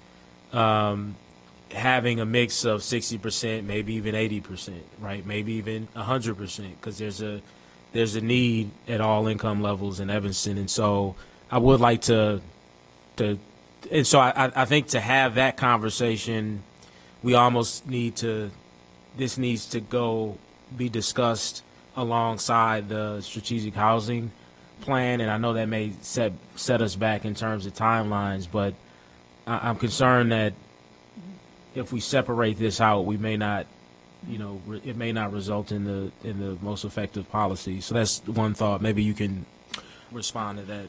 Yeah, I'd say the current, I hear where you're coming from, the current proposal, and again, sticking with City Council direction of achieving both of these in 2024, is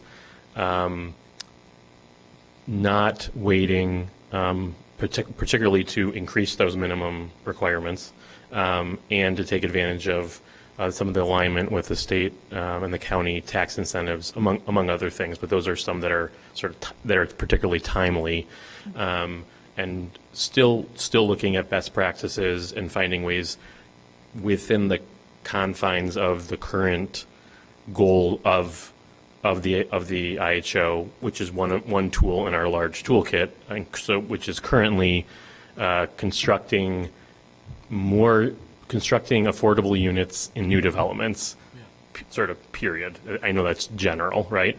And then through the strategic housing plan, looking at our whole bucket of programs, and through that may very well find that there are particular gaps for particular demographics and locations, households, et cetera, and that the IHO might be ripe for update. Like you said, let's say it's to increase the AMI, and we can go ahead and do so at that point in time. Yeah. And that's sort of our current approach, is to sort of calibrate and update without losing time, moving forward with the strategic housing plan with, as we'll get into momentarily, really leaning into implementation. And one implementation component could be a quicker revisit to the IHO based on needs, and maybe we solve it through a variety of other programs or initiatives. Yeah, I think it would be helpful to take another look at IHO at the conclusion of our strategic housing process, and if we could plan to do that, I'd support that. Another side of this where I've evolved, and this is addressing the housing crisis on Wesley. It's also very difficult to find one-bedroom units in the community, at least right now, and this is just a snapshot, so maybe it's not reflective of how available one-bedroom units are over a longer period of time. But I know it has been incredibly difficult to find one-bedroom units, and the inclusionary program has produced one-bedroom units, studios as well, but also one-bedroom units. So while I've also said we need to find ways to produce larger units for families in particular, we also need to produce one-bedroom units. So and that's kind of my point is, and I look forward to discussing the strategic housing plan. But I appreciate that we're really trying to look at it holistically, because we really need a lot more of everything, That's for sure. And that's the discussion I'd love to have, is what is the right amount of each bedroom size, each housing type, to address the many different housing demands that we have in Evanston. And then I'm trying to see if there's anything else. And I just wanted to, I did get a chance to click on this link you mentioned, and it says, the study also sheds light on patterns of program design. For example, the average set aside for affordable units is 16% of housing units, and 29% of IH programs require 20% or more of housing units to be set aside at affordable prices on site. So just something for us to consider. Thank you. Okay, yeah, Joanne. Yeah, just quickly, as I've said before, as a realtor, and I'm a landlord too, but we are short millions of housing units in this country, because between the recession and 2020, builders just did not build. Then when I look in the multiple listing service and see what multi-unit properties are selling for, and they go pretty quickly here in Evanston and at high amounts. So I could see rents, going up when these new owners have to cover a higher mortgage than what the prior owner had, if he even had a mortgage. Some people have owned their units a long time. Then I was at a meeting the other day, where a lawyer talked, who was a foreclosure lawyer, and she sees that maybe in the near future we could be in a foreclosure problem again with the prices that people have had to pay for housing. And it's because with interest rates they are, people with a 4% interest rate don't want to sell their property and end up with a 7 or 7.5. Now, when I first bought a house 50 years ago, I paid 7 or 7.5. But we had such low rates for such a long time, everybody got spoiled. So we'll see where that goes, of when hopefully the feds will lower rates, although mortgage rates go with the bond market, not just the Fed rate. So, it's complicated. So housing is going to be crazy probably for quite a while. But like I said, when I see the prices of these multi-units that are selling in Evanston, I can see rents going up. So there's always there's never enough property, low income or low rental properties for the need, that's for sure. Okay. So, Ori, it's up. Great. Thank you very much for your input, and I look forward to coming back next month with more data, specific initial recommendations, and having continuing the robust discussion in more detail. Thank you. Now I will speak again on the next topic. Okay. All right.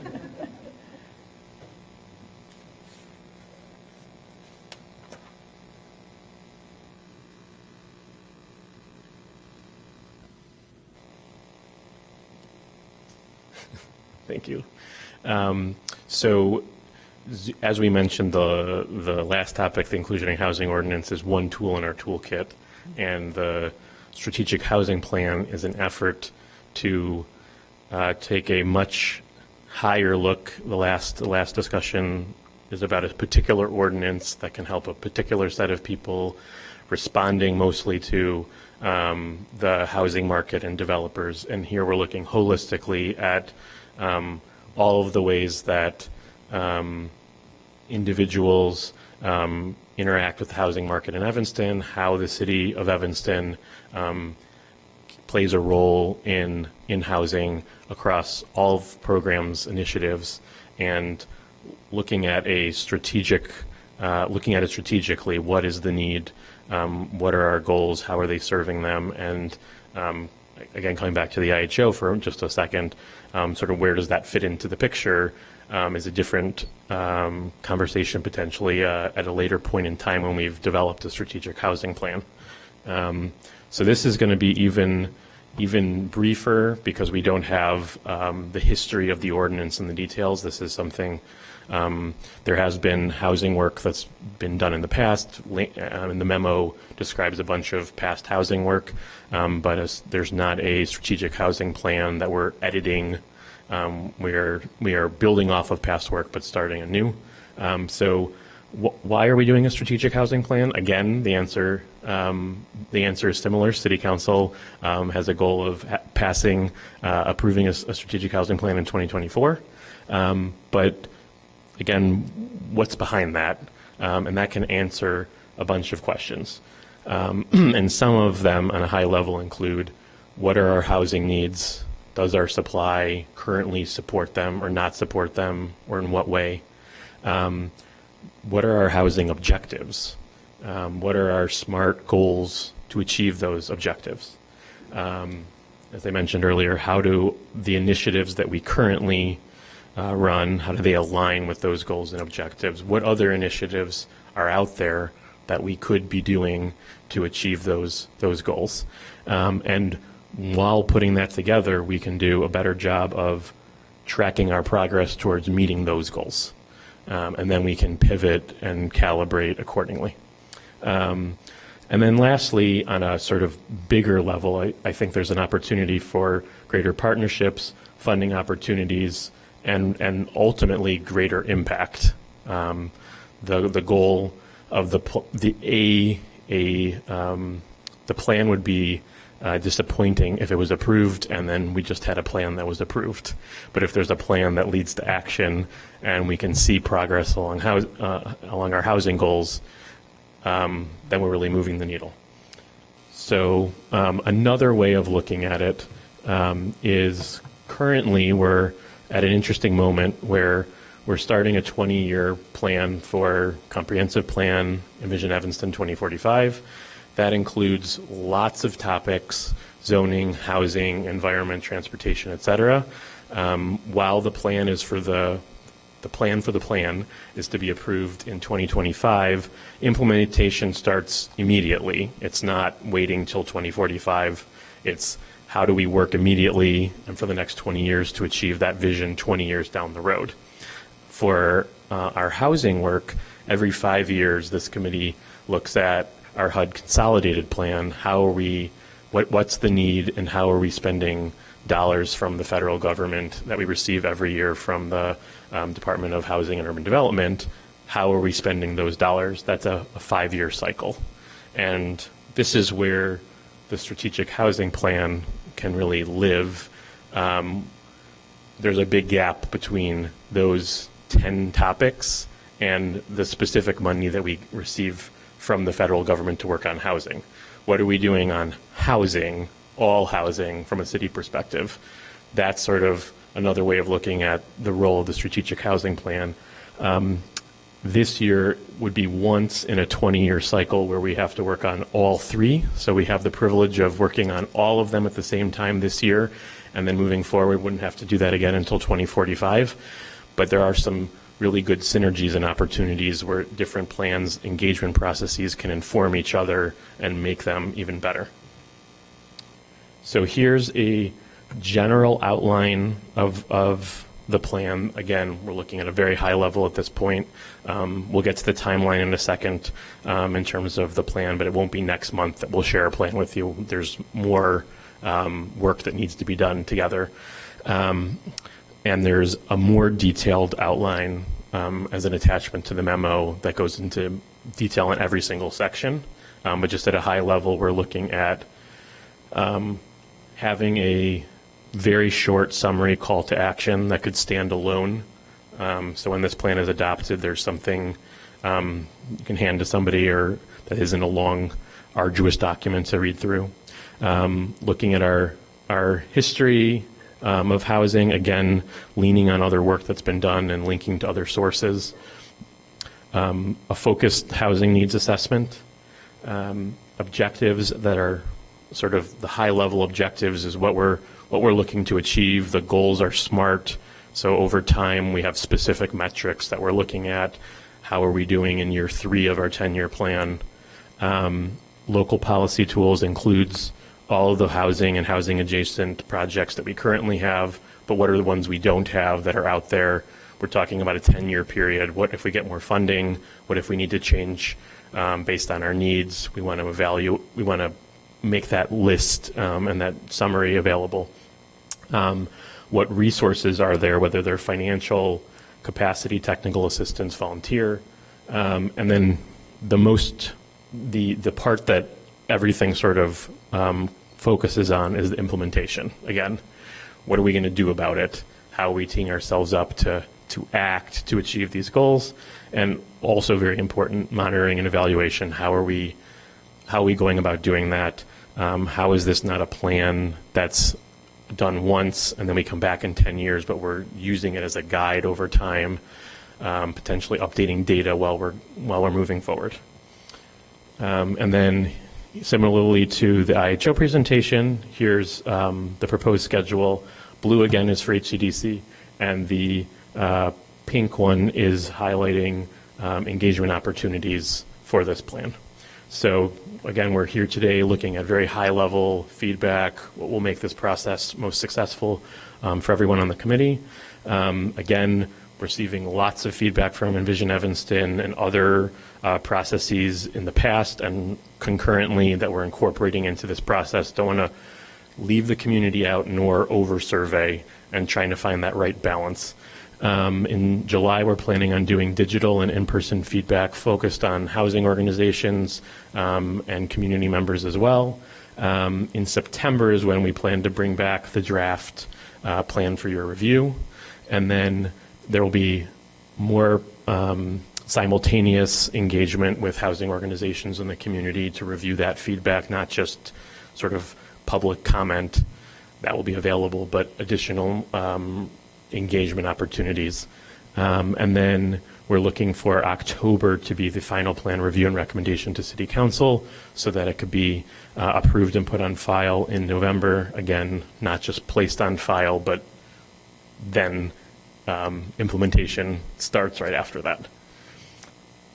So again, the questions are fairly similar to the last. The only change would be this time there's that general outline, and then the memo also includes a more detailed outline. So on that one, anything that you feel like we're missing or that should be looked at a little bit differently, we'd love to hear that now as we start working towards a draft plan for September. Questions or comments, committee? Yeah, Councilmember Harakaris. Yeah, so one thing, I just want to give a shout out to staff for being, what I think, helping us be ahead of the curve with ADUs. When I looked at the housing plans that you folks shared with the local housing solutions, and like the two cities that were closest to Evanston's size, it seemed like they were a little bit behind where we are with kind of codifying and having ADUs as a potential housing option. So I think that's a good sign that we're a little bit ahead of the curve there. Personally, would like to see us have some strategy around promoting homeownership, and I think looking into like land trusts and how the city can leverage that. Also, incentives for homeowners to, I think I'm kind of thinking of this kind of leveraging what we're going to find out with One Stop Shop, how to kind of expand that, what we find out there, to the entire community, and I think affordability, means a lot of things. So, I hear from residents that, they're struggling to stay in the home they already own sometimes.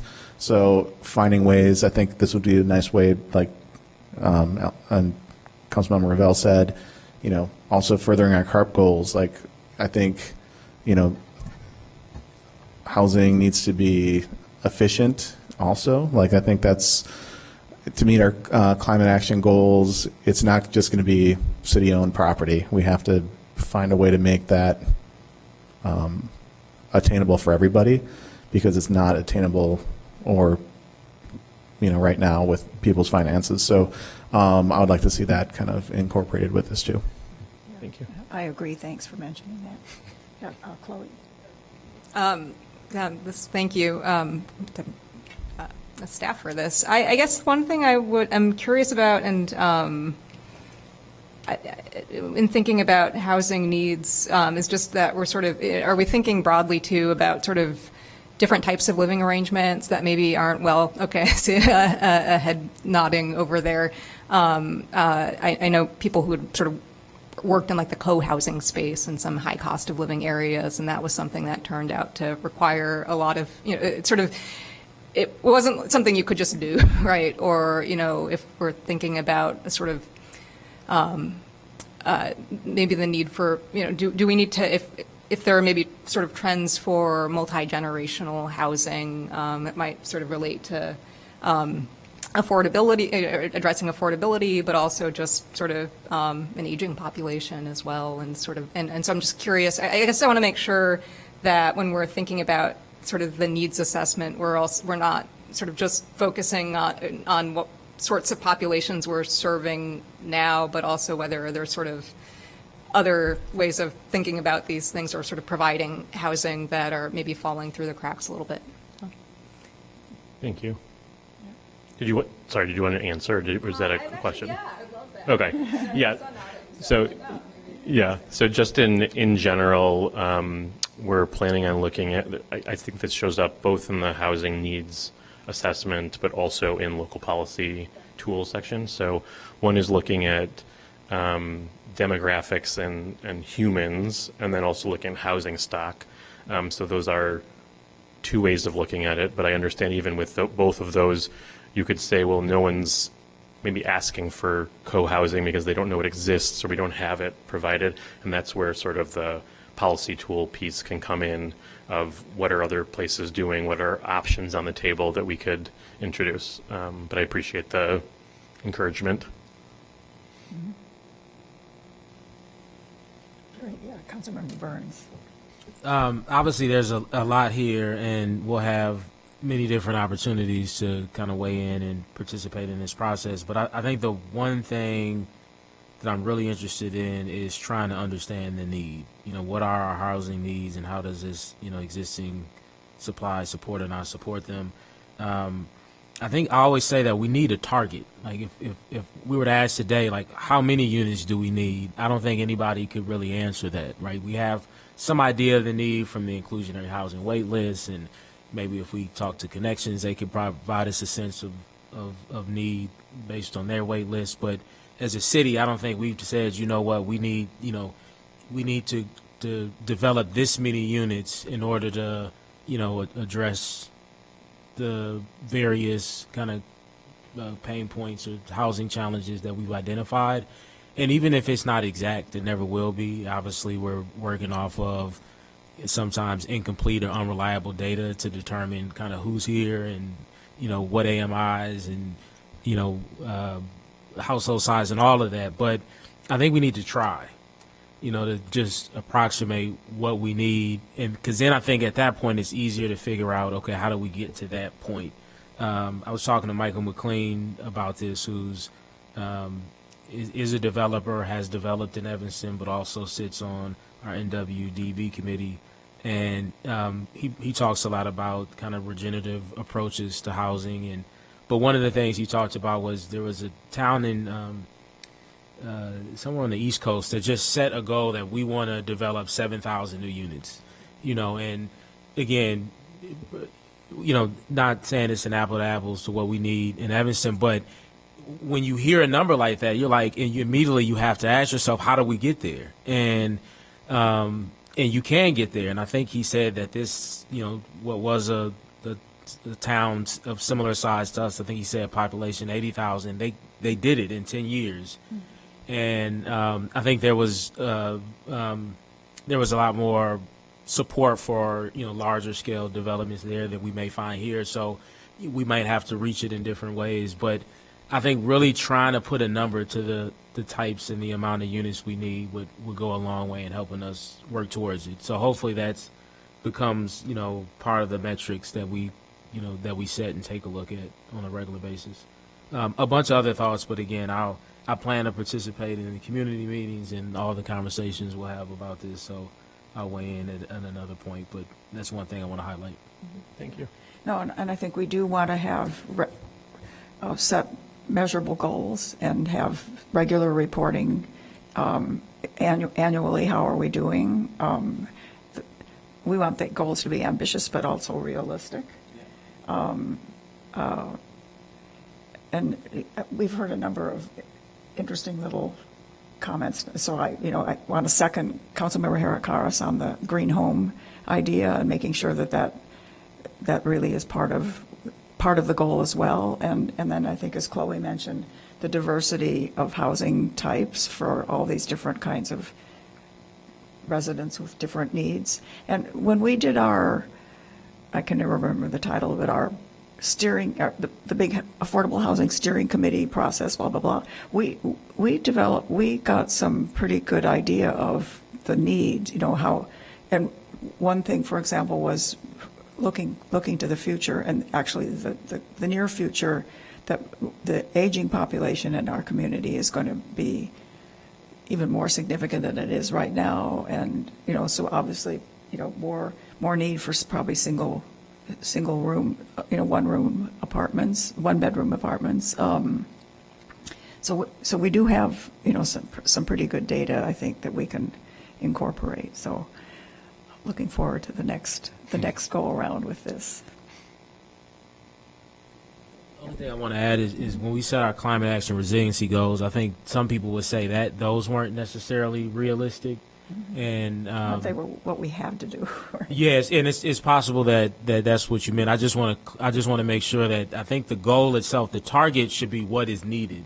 Mm-hmm. You know, and not necessarily what's realistic, just what is needed. In the same way we looked at climate action resiliency. Look, we need to be carbon neutral by this date. Now, I don't know how the heck we're going to get there, but that's what we need to do, because then it forces us to have a different type of conversation about what sacrifices are we willing to make, what, you know, disruptive, ordinances are we willing to pass that we know people won't love initially, but they'll, learn to live with it, understanding that this is what it means to live in Evanston and be a part of the community.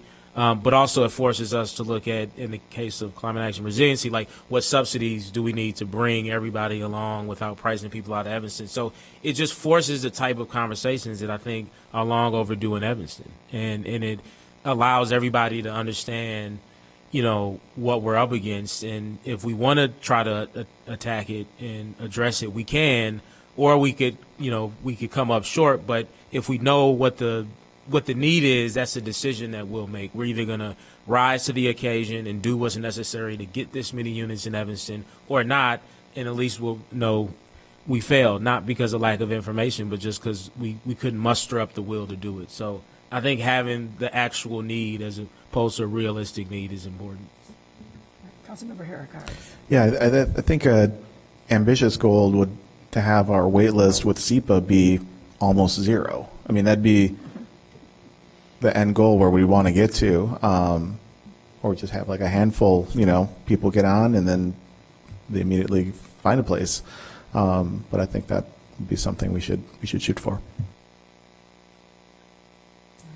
I'll just say it feels weird to say that out loud, but that's what we should be trying to achieve. But I see you even hesitating to say it, like, yeah, it sounds, but no, that we should have enough units to where it's not an issue. If there's in any given night, if somebody needs temporary sheltering, we have it, right? If there's a subsidy needed to carry somebody over, so when they find permanent housing, it's available. I mean, that should be the goal. That should be the North Star, and then we figure out how we get there. All right. Thank you very much for questions and suggestions and focus. We look forward to hearing more from housing organizations and community members and yourselves in the coming months as we lead up to the draft plan in September, I believe. Yes, so thank you very much for your time. Okay. We look forward to the continued discussion. Me too. Yeah, thank you, Uri. Now we're ready for our staff update. Is that Sarah or?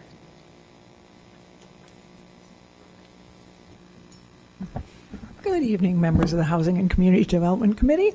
I had been asked to be available to provide an update on the Wesley tenants and that building situation, or those building situation. There are 4 households, as Councilmember Burns already said, that are not actually in apartments, regular apartments, but they're getting very close. And one of the things that Councilmember Burns has pointed out very eloquently is that it takes a good 90 days usually to be able to find affordable housing or find new units. And that's been a big discussion about our policies for our landlord-tenant ordinance and things like that. Well, when you think about that, April, May, June, I really want to recognize the excellent work of Connections for the Homeless, our city staff working on this, and also the efforts that Councilmember Burns himself has put into this directly. I think this is actually a pretty remarkable rate that we have gotten people into housing units. Would we like it to be faster? Of course we would. And you just talked about all the needs for housing in our community, so we can see why that's a problem. But they are, all but one will be in Evanston. The one who won't be in Evanston is eligible for a VASH voucher. VASH vouchers are like housing choice vouchers, but they're for veterans. It's coming from Chicago, and I don't know enough about how VASH vouchers are distributed to understand this completely, but I expect it's kind of like if you get a housing choice voucher from the city of Chicago, you have to live in Chicago. And same thing with, I'm assuming the VASH vouchers are the same, so they're somehow giving it through some Chicago organization. It might be the Chicago Housing Authority. Some of them are given out. Some of them are given out by others, so VASH vouchers. Was through CHA, so we had to go to Chicago. Right. Thank you, Joanne. But one of the benefits of these types of vouchers is generally you can port to another community after generally a year. So that gives that resident the opportunity to come back to Evanston. But I just want to add something to that because I don't want it to be lost, and I'm glad that you had an experience with this because the way it was brought up, and this is important for media, I think there was another media person that had to leave, but it was brought up as if it was a result of some failure to find this individual unit in Evanston, which is absolutely not the case. That was one of many things that I wanted to correct. It's tough because they're shooting all this. That's why I support it being on the agenda, because if we're going to discuss it, let's do it properly, right? Let's have them submit their concerns in writing so that we can respond to them one by one, as I've tried to do in these meetings, and by email, because that's just my style. It's like, let's talk about it. But when you bring something up and produce no evidence for it, then it makes the media and other people feel like, oh, well, somebody moved out of, somebody was forced to move out of Evanston. They have a VASH voucher, and I actually still think that the voucher can be ported. I've talked to people who have. They can. I think even now it can't, because the question because I'm actually helping somebody. I've helped already somebody port a voucher from CHA to HACC, which covers Cook County, suburban Cook County. The question that has come up in conversations is they don't know why this person, if they lived in Evanston already, was even issued a CHA voucher. Why not a HAC voucher? And maybe you know more than we knew, but I think there's an opportunity with some advocacy to get it ported now. But again, that would be up to the individual to decide if they want to go through that process. But I just want the committee to know I don't like to go back and forth with people, but people say something and then the media may run off with it. You may start to imagine different things, and I'm trying to stop it because then it makes it difficult to really get to the bottom of what happened in this situation. So I want you to continue. Sorry, Sarah, but I just wanted to bring that up. Yeah. William explained the VA has an agreement with HUD. I mean, with the Chicago Housing Authority. Okay, so that's how it happened. Okay. yeah, sometimes it's just availability of who has them. Want to too. go on your microphone? Yeah. And, you can switch, but it isn't quick. I don't think, But that makes sense. That is because they have this agreement with CHA. Maybe there's different rules apply. But that was one of the many things that, again, was not true in the way it was expressed. And I appreciate you speaking to that.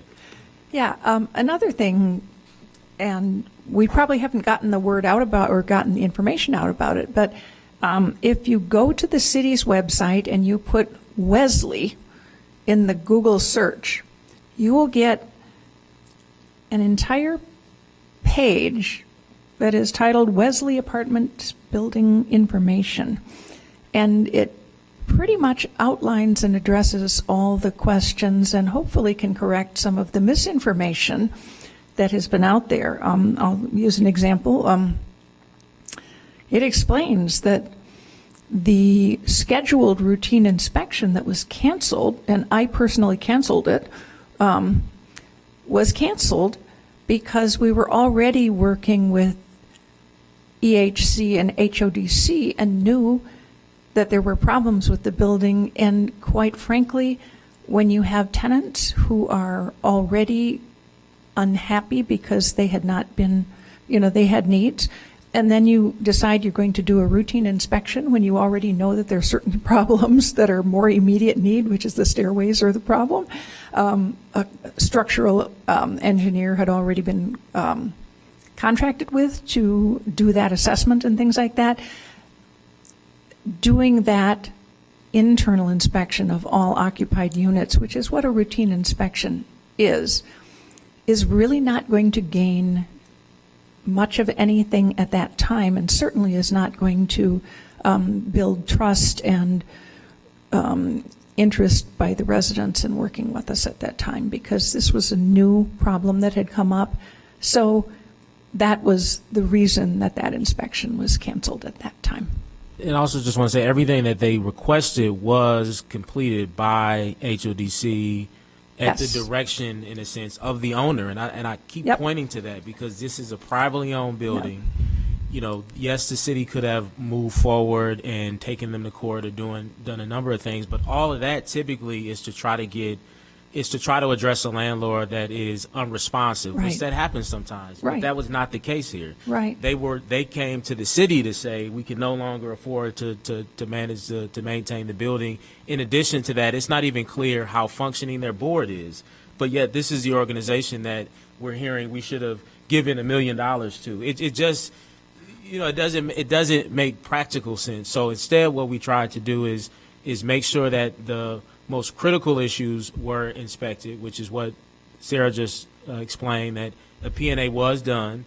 HODC commissioned that report, and then also a structural engineer did do an assessment in 2022. So everything they're asking for was done during that time period.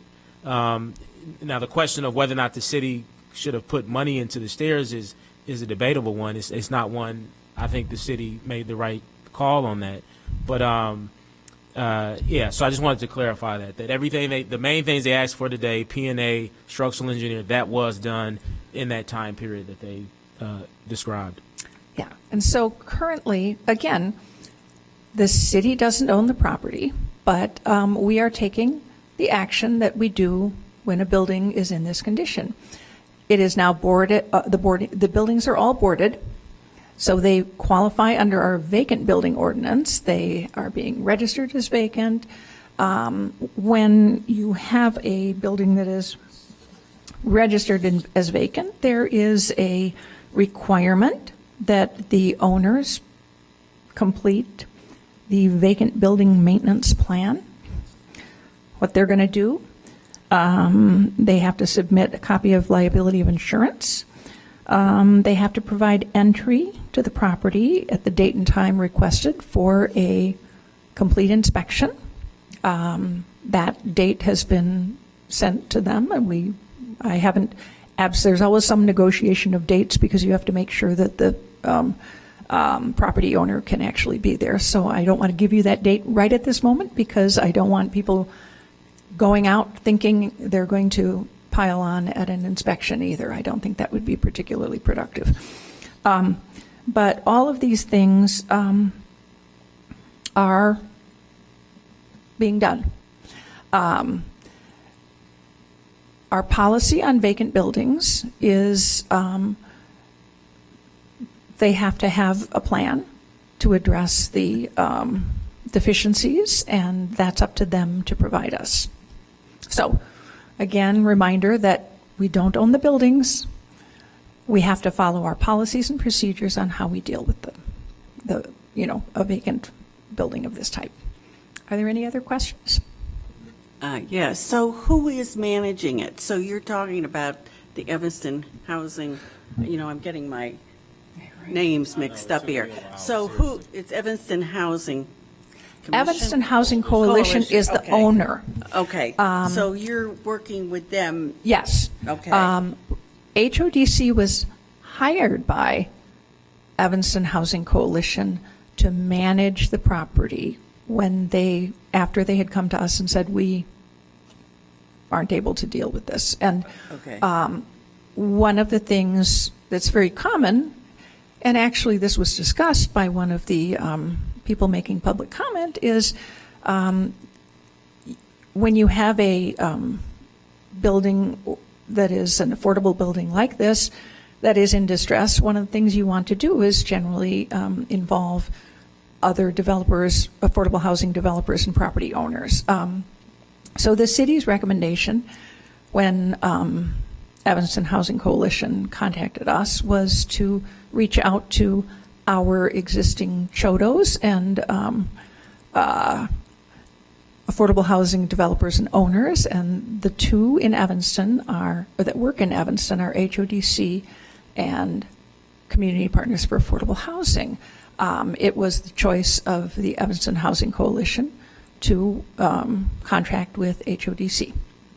So there's been a process all along. It isn't as disorganized and random as some people seem to believe it is. But it's not an easy thing. We do not have a receivership program. You cannot create one of those overnight. It just doesn't happen. We've talked to CIC in the past about it, and it's something we still have to look at further. Very few communities our size have this sort of thing. It's generally something large, urban centers like Chicago have, because it's a much more common issue, for one thing, and they have also CIC does work in Evanston, and we've talked with them about potentially working with Evanston, but it hadn't been done. So it's not something, as Councilmember Burns says, you don't just turn around and create a receivership process on the fly. So that's some of that, but there is a lot of information on that website, and it was maybe not well publicized, but hopefully it will be of use to people. And about receivership is still something that you can request with or without kind of a process you can to manage it. That being said, if you have that infrastructure in place, it's much more likely from our research that a judge would grant receivership in a situation, because it shows that you can handle it. So and that it would work, because quite frankly, especially if there are people still living in the building, and quite frankly, we were not going to let people live in those buildings past a certain point, simply because it was unsafe for them. It is more complicated, because then you have to have somebody very able to step in and do all that work, and that is not, handling buildings that are in distress like that is not an easy task necessarily. It's not something you want just anyone to take on, because then you could have even more problems. So it's not a simple situation. And receivership gets you a HODC type organization to step in. And so, because I've said this publicly before, I was interested in receivership on this building in the way beginning.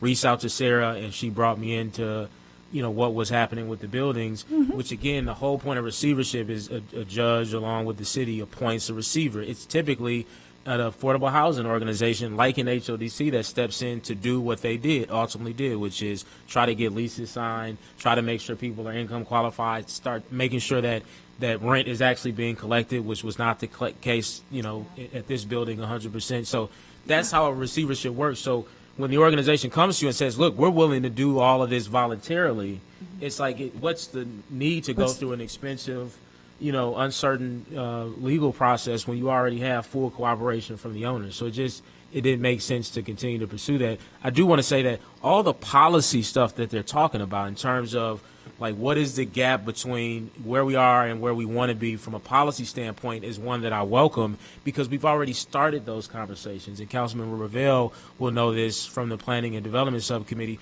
We've talked about receivership, which is why I mentioned to Gail, when she was at the Planning and Development Committee meeting and brought it up, I think she might have been the first person that brought it up that made me aware of it. And then I went off on, doing some independent research, and I believe it is a tool that we should use. But anything around policy, we talked about receivership, we talked about landlord licensing, we're talking about just cause, we've talked about trying to build up our capacity so we can do more routine inspections more uniformly across the city. We've talked about all of this. So all of those conversations, ideas, I welcome it, because we've already, from the beginning of this term, started to engage in discussions about them. And so it's not an aha moment like they're trying to make it, like, oh, y'all need to be considering this and you're not. I can show you minutes where we've talked about receivership, we've talked about licensing, we've talked about just cause, we've talked about ways to improve our routine inspections. We've discussed this. Yeah. And we're slowly working through the process of figuring out how to develop proposals that we can approve. Yeah. So, any other questions? Okay, I'm still confused. Are you working with HODC or EAC? So HODC is no longer managing the property. Okay, so right. So you're working with HODC on future Evanston Housing Coalition right now. For the the owner. They're the owner, yeah. To be the owner. No, or they are the owner. Evanston Housing Coalition is the owner. Evanston, EAC, right. Yeah. Right. But what who is managing it? Well, right now nobody's there, so it isn't. There's not much management to be done. It's all locked up. Okay. It's all boarded. So what is the next step then in planning? That's what. As a vacant building now, it's up to EHC to tell us what their plans are. Oh, Okay. And they've also been sued, and that's why I mentioned Okay, that earlier. who- I don't know yeah. if you were aware of that, but No, who sued? Who is sued? A lawyer on Oh. behalf of Yeah. the tenants. Oh, okay, I hadn't heard. So that means a lis pendens has been filed for that, and as that, the goal is to at least warn anyone who perhaps might want to purchase a property or something that there's legal action on the property. and I've said this, and this just further reflects the fact that the city doesn't own this, but the last I heard, the owner or the organization and their representatives were considering selling the property to a for-profit owner. Not something I support. You know, I've been public about that already, but it just shows that, again, we have limits on what we can dictate when a property is privately owned, and, you know, we can try to expand the level of influence that we have, but we have to do that through a process, a court process, which takes time. But that's something that I know they're considering now is selling the property. As Sarah said, the new lawsuit may throw a wrinkle in that, so we'll see. I do think it's also important to note that the city was not named in that lawsuit. I'm familiar with this attorney. I believe it's the same attorney that represented tenants in a class action lawsuit against a kind of well-known problem landlord that we have in Evanston. A very good attorney, and I believe if much of what the speakers today said were true, we would have been named in it. And so I think it's important to know we were not named in that lawsuit. We were named as we need to produce discovery. Produce information during discovery, which all the information we'll produce is something that anybody could obtain through FOIA anyway. So even that is not anything unique. But I want to make that clear. We have not been named on the lawsuit, and I think that says a lot. Well, I just have a hard time reconciling what they say and what you say, since I'm not in the day-to-day And that's why I've thing. asked if we do have it on an agenda, or if maybe there's another way to do it, and maybe just making that link, just sending that link out to everybody on the committee as a start may help. But if this body feels like it needs more information, I'm happy to have the conversation, whether it's on the agenda or some other format. I just want it to be organized. Because when people are throwing things out, you got to understand my natural inclination is to be a fighter, to object to things that are untrue, because it's disrespectful to all the work that has gone into this. And so when they kind of say tongue in cheek, oh, all we've heard is them saying that we've gone further than any other city. I say that because I've dealt with these issues both personally and with people in my family. People don't do this. Usually the end of the story is you leave, and that's it.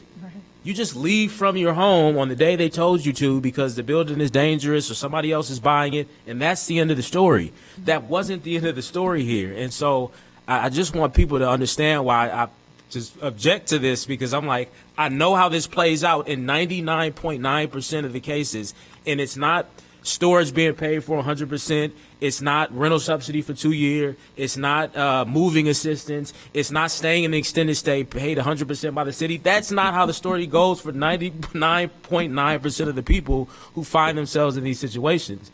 And so although we don't want to celebrate what's happened here, and I absolutely think there's room for improvement in terms of inspections and a whole host of things, which we've already started to discuss, as I mentioned a moment ago. I am very proud of the way staff has responded to this and how our community partners have responded to this crisis. Yeah. In terms of a future agenda, I guess rather than continuing to have this back and forth and disagreement about what happened and didn't happen, I think it would be productive for us to have a conversation, though, about looking forward in terms of thinking about our inspection program, and I know, efforts are underway to make it better. And so, what is happening? How is that working? And there was one other part that I thought would be, but just really, what are we doing to improve our ability to be prepared in the future, or to avoid something like this in the future? And inspections does seem like it's a pretty critical piece of that. So, Councilmember Harris. Yeah, I think the other thing that I think gets lost too is how much of an outlier this specific structural problem is. I don't know, like, I'm not sure if we do like regular structural assessments of buildings. That's not something that's normal No, usually. no, So, that- so I don't know. I mean, this was, and I think, I'm not sure if the pictures are linked on the Wesley page, but I remember getting an email from City Manager Stowe showing the state of the steps, and like it, and that was, I think, sent on the Wednesday when folks had to be evacuated, and it was visibly not safe. Right, And yeah. so, And cracks in this, yeah, and so, you know, but it does bear discussion, like what needs to be done. You know, like, I'm not sure if we would have caught this otherwise. I mean, I think, you know, it's a tragic situation, and, you know, I think, you know, but yeah, it does, we'll definitely have that discussion about, you know, how do we ensure people's safety, because there's probably other things that we have not necessarily thought of, you know, that, you know, maybe not structural, but other things that we can be doing better.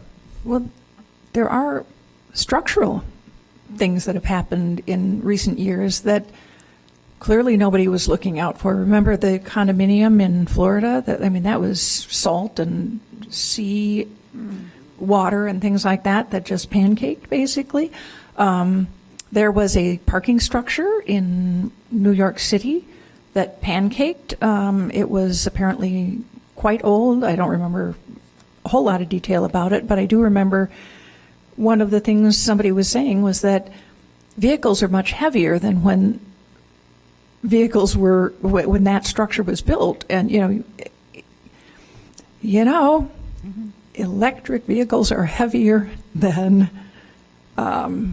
gasoline-powered vehicles. And this is something these are the types of things that I don't think anybody's really thought of how what we have to do about some of these things, or how common they might be. There was more than a bit of a misquote. I never said that all of the California-style apartments should be torn down. I think I said something more like it's a style of building that probably should never be built in the Midwest, because it's not really appropriate in our climate. Most of California, I don't know if they build them up in the mountains, but most of California doesn't have the kind of freeze and thaw cycles that we have, and that sort of thing, which is really hard on that type of a structure. We have pointed out that Harvey had a similar building that was had to be closed down a little bit before ours. But one of the things that we are doing is we're looking at building types like that we have to identify and maybe look at differently. That's one of the things that Councilmember Burns and I and Andrew San Roman have already talked about. What do we do about, do we look for these other buildings? And there is another similar buildings just on Wesley, but those are being properly maintained right now. So, yeah. I mean, these are all issues, and the structural issues, though, is it's not something that you don't generally have a structural inspection. A property maintenance inspection is very different from that. Obviously, but one of the things that our inspection of the Wesley buildings, because of the condition, will include a structural inspection that will get interior as well as exterior, because quite frankly, that we don't know. I mean, you've got those stairways, and they're very heavy, and there's been bricks that have been being displaced and pushed, re-put back in. So that is something that we are going to do as a part of our inspection. Yep. Joanne? I just wanted to say, after, most of you know, and I lived at 808 Judson when it burned down in 1996, lost everything I owned, so I know what it's like to be homeless. And stuff. But as the fireman said, or, the fire department was just wonderful to us in the city, that when there's a crisis, that's when policies get changed. One thing I want to say, just following up on Sarah, is also that I lost my train of thought. What were you just saying? I'm sorry, Sarah, before I was talking about the California style. Oh, California. buildings that we need. So I think that, because there, again, there's a lot of discussion here, but I think what you should reflect on is, again, because one of the biggest points you're trying to make is, oh, why didn't you just fix the steps? And so it's as a taxpayer or as somebody that lives in that, however you consider yourself, is it a good decision to spend potentially millions of dollars, certainly $1 million for the steps, but millions more to make all the repairs that were needed to truly bring these buildings up to good condition? Do you make those investments when it's unclear if the board is functioning?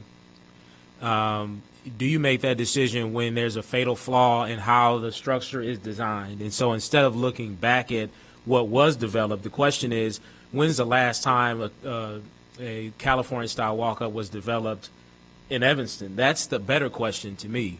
With what we know about its inherent issues, what developer in their right mind is developing them today? And you know, I think Liz could say, you know, even just in her experience, both in Evanston and her previous city, it's probably not much, if at all, because it's just not a good design for our area. And so I think that's what we've tried to communicate is there's this demand of, oh, you should have put the money in, you have it.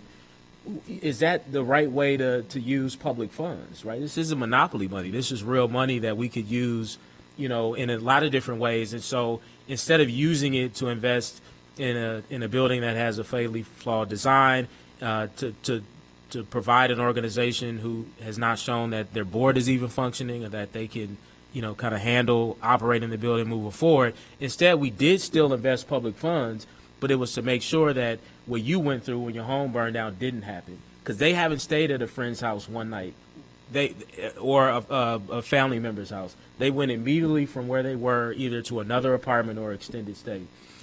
I think that was a dignified transition, as much as we could control as a party that wasn't the owner of the buildings. Is it perfect? No, of course not. But it's what we could do with the options at hand. Okay. So, is that? Did you have any other updates for us, Sarah? No, that's, you know, we just have That to was the follow main the thing. process. Right, And, yes, and, right, yeah. we are obviously in communication with the Evanston Housing Coalition Right. because Yeah. that's part of the process. But I like your suggestion about maybe a solutions conversation. Yeah. Yeah, you know, Right. being on the agenda, just Yeah. anything that is focused, structured, I think would certainly help me not feel like I Right. need to. Yeah, so what else besides in our whole inspections process might we want to talk about in that meeting? And you don't have to answer that question right now, but think about it. Because our next job is coming back next week to talk about, yeah, our next big heavy-duty topic. Yeah, right. So, okay, well, thank you very much, everyone. Thank you, staff. It was. One last Whoops, note. One last thing, okay. Preservation of housing is one of the things that will be looked at in the housing plan, in the strategic housing plan. And, you know, that is really what this is a part, I mean, this is one of those considerations. But there are things that we also look at. Housing types and needs have changed. For example, these 3 buildings are all stairs. We had a great number of elderly people living in those properties, and getting up and down the stairs was very difficult for them. You were looking at things that need to be done in our community to make our housing accessible to more people and make it safer. They did not have air conditioning. The mechanicals are not in good shape, I would say, from without even a full inspection. But these are the types of things that Councilmember Burns is talking about. Sometimes properties aren't necessarily the best to rehab. And one of the things is construction styles at different periods has been very different. And honestly, there are those, 3-floor walk-ups that were built back in the 30s are rock solid generally, and a lot of stuff that was built in that kind of in-between mid-century wasn't always so great. That's just a reality. And so these are all factors that I think have to be taken into account as we look at buildings and what to do with them. So Thank you all.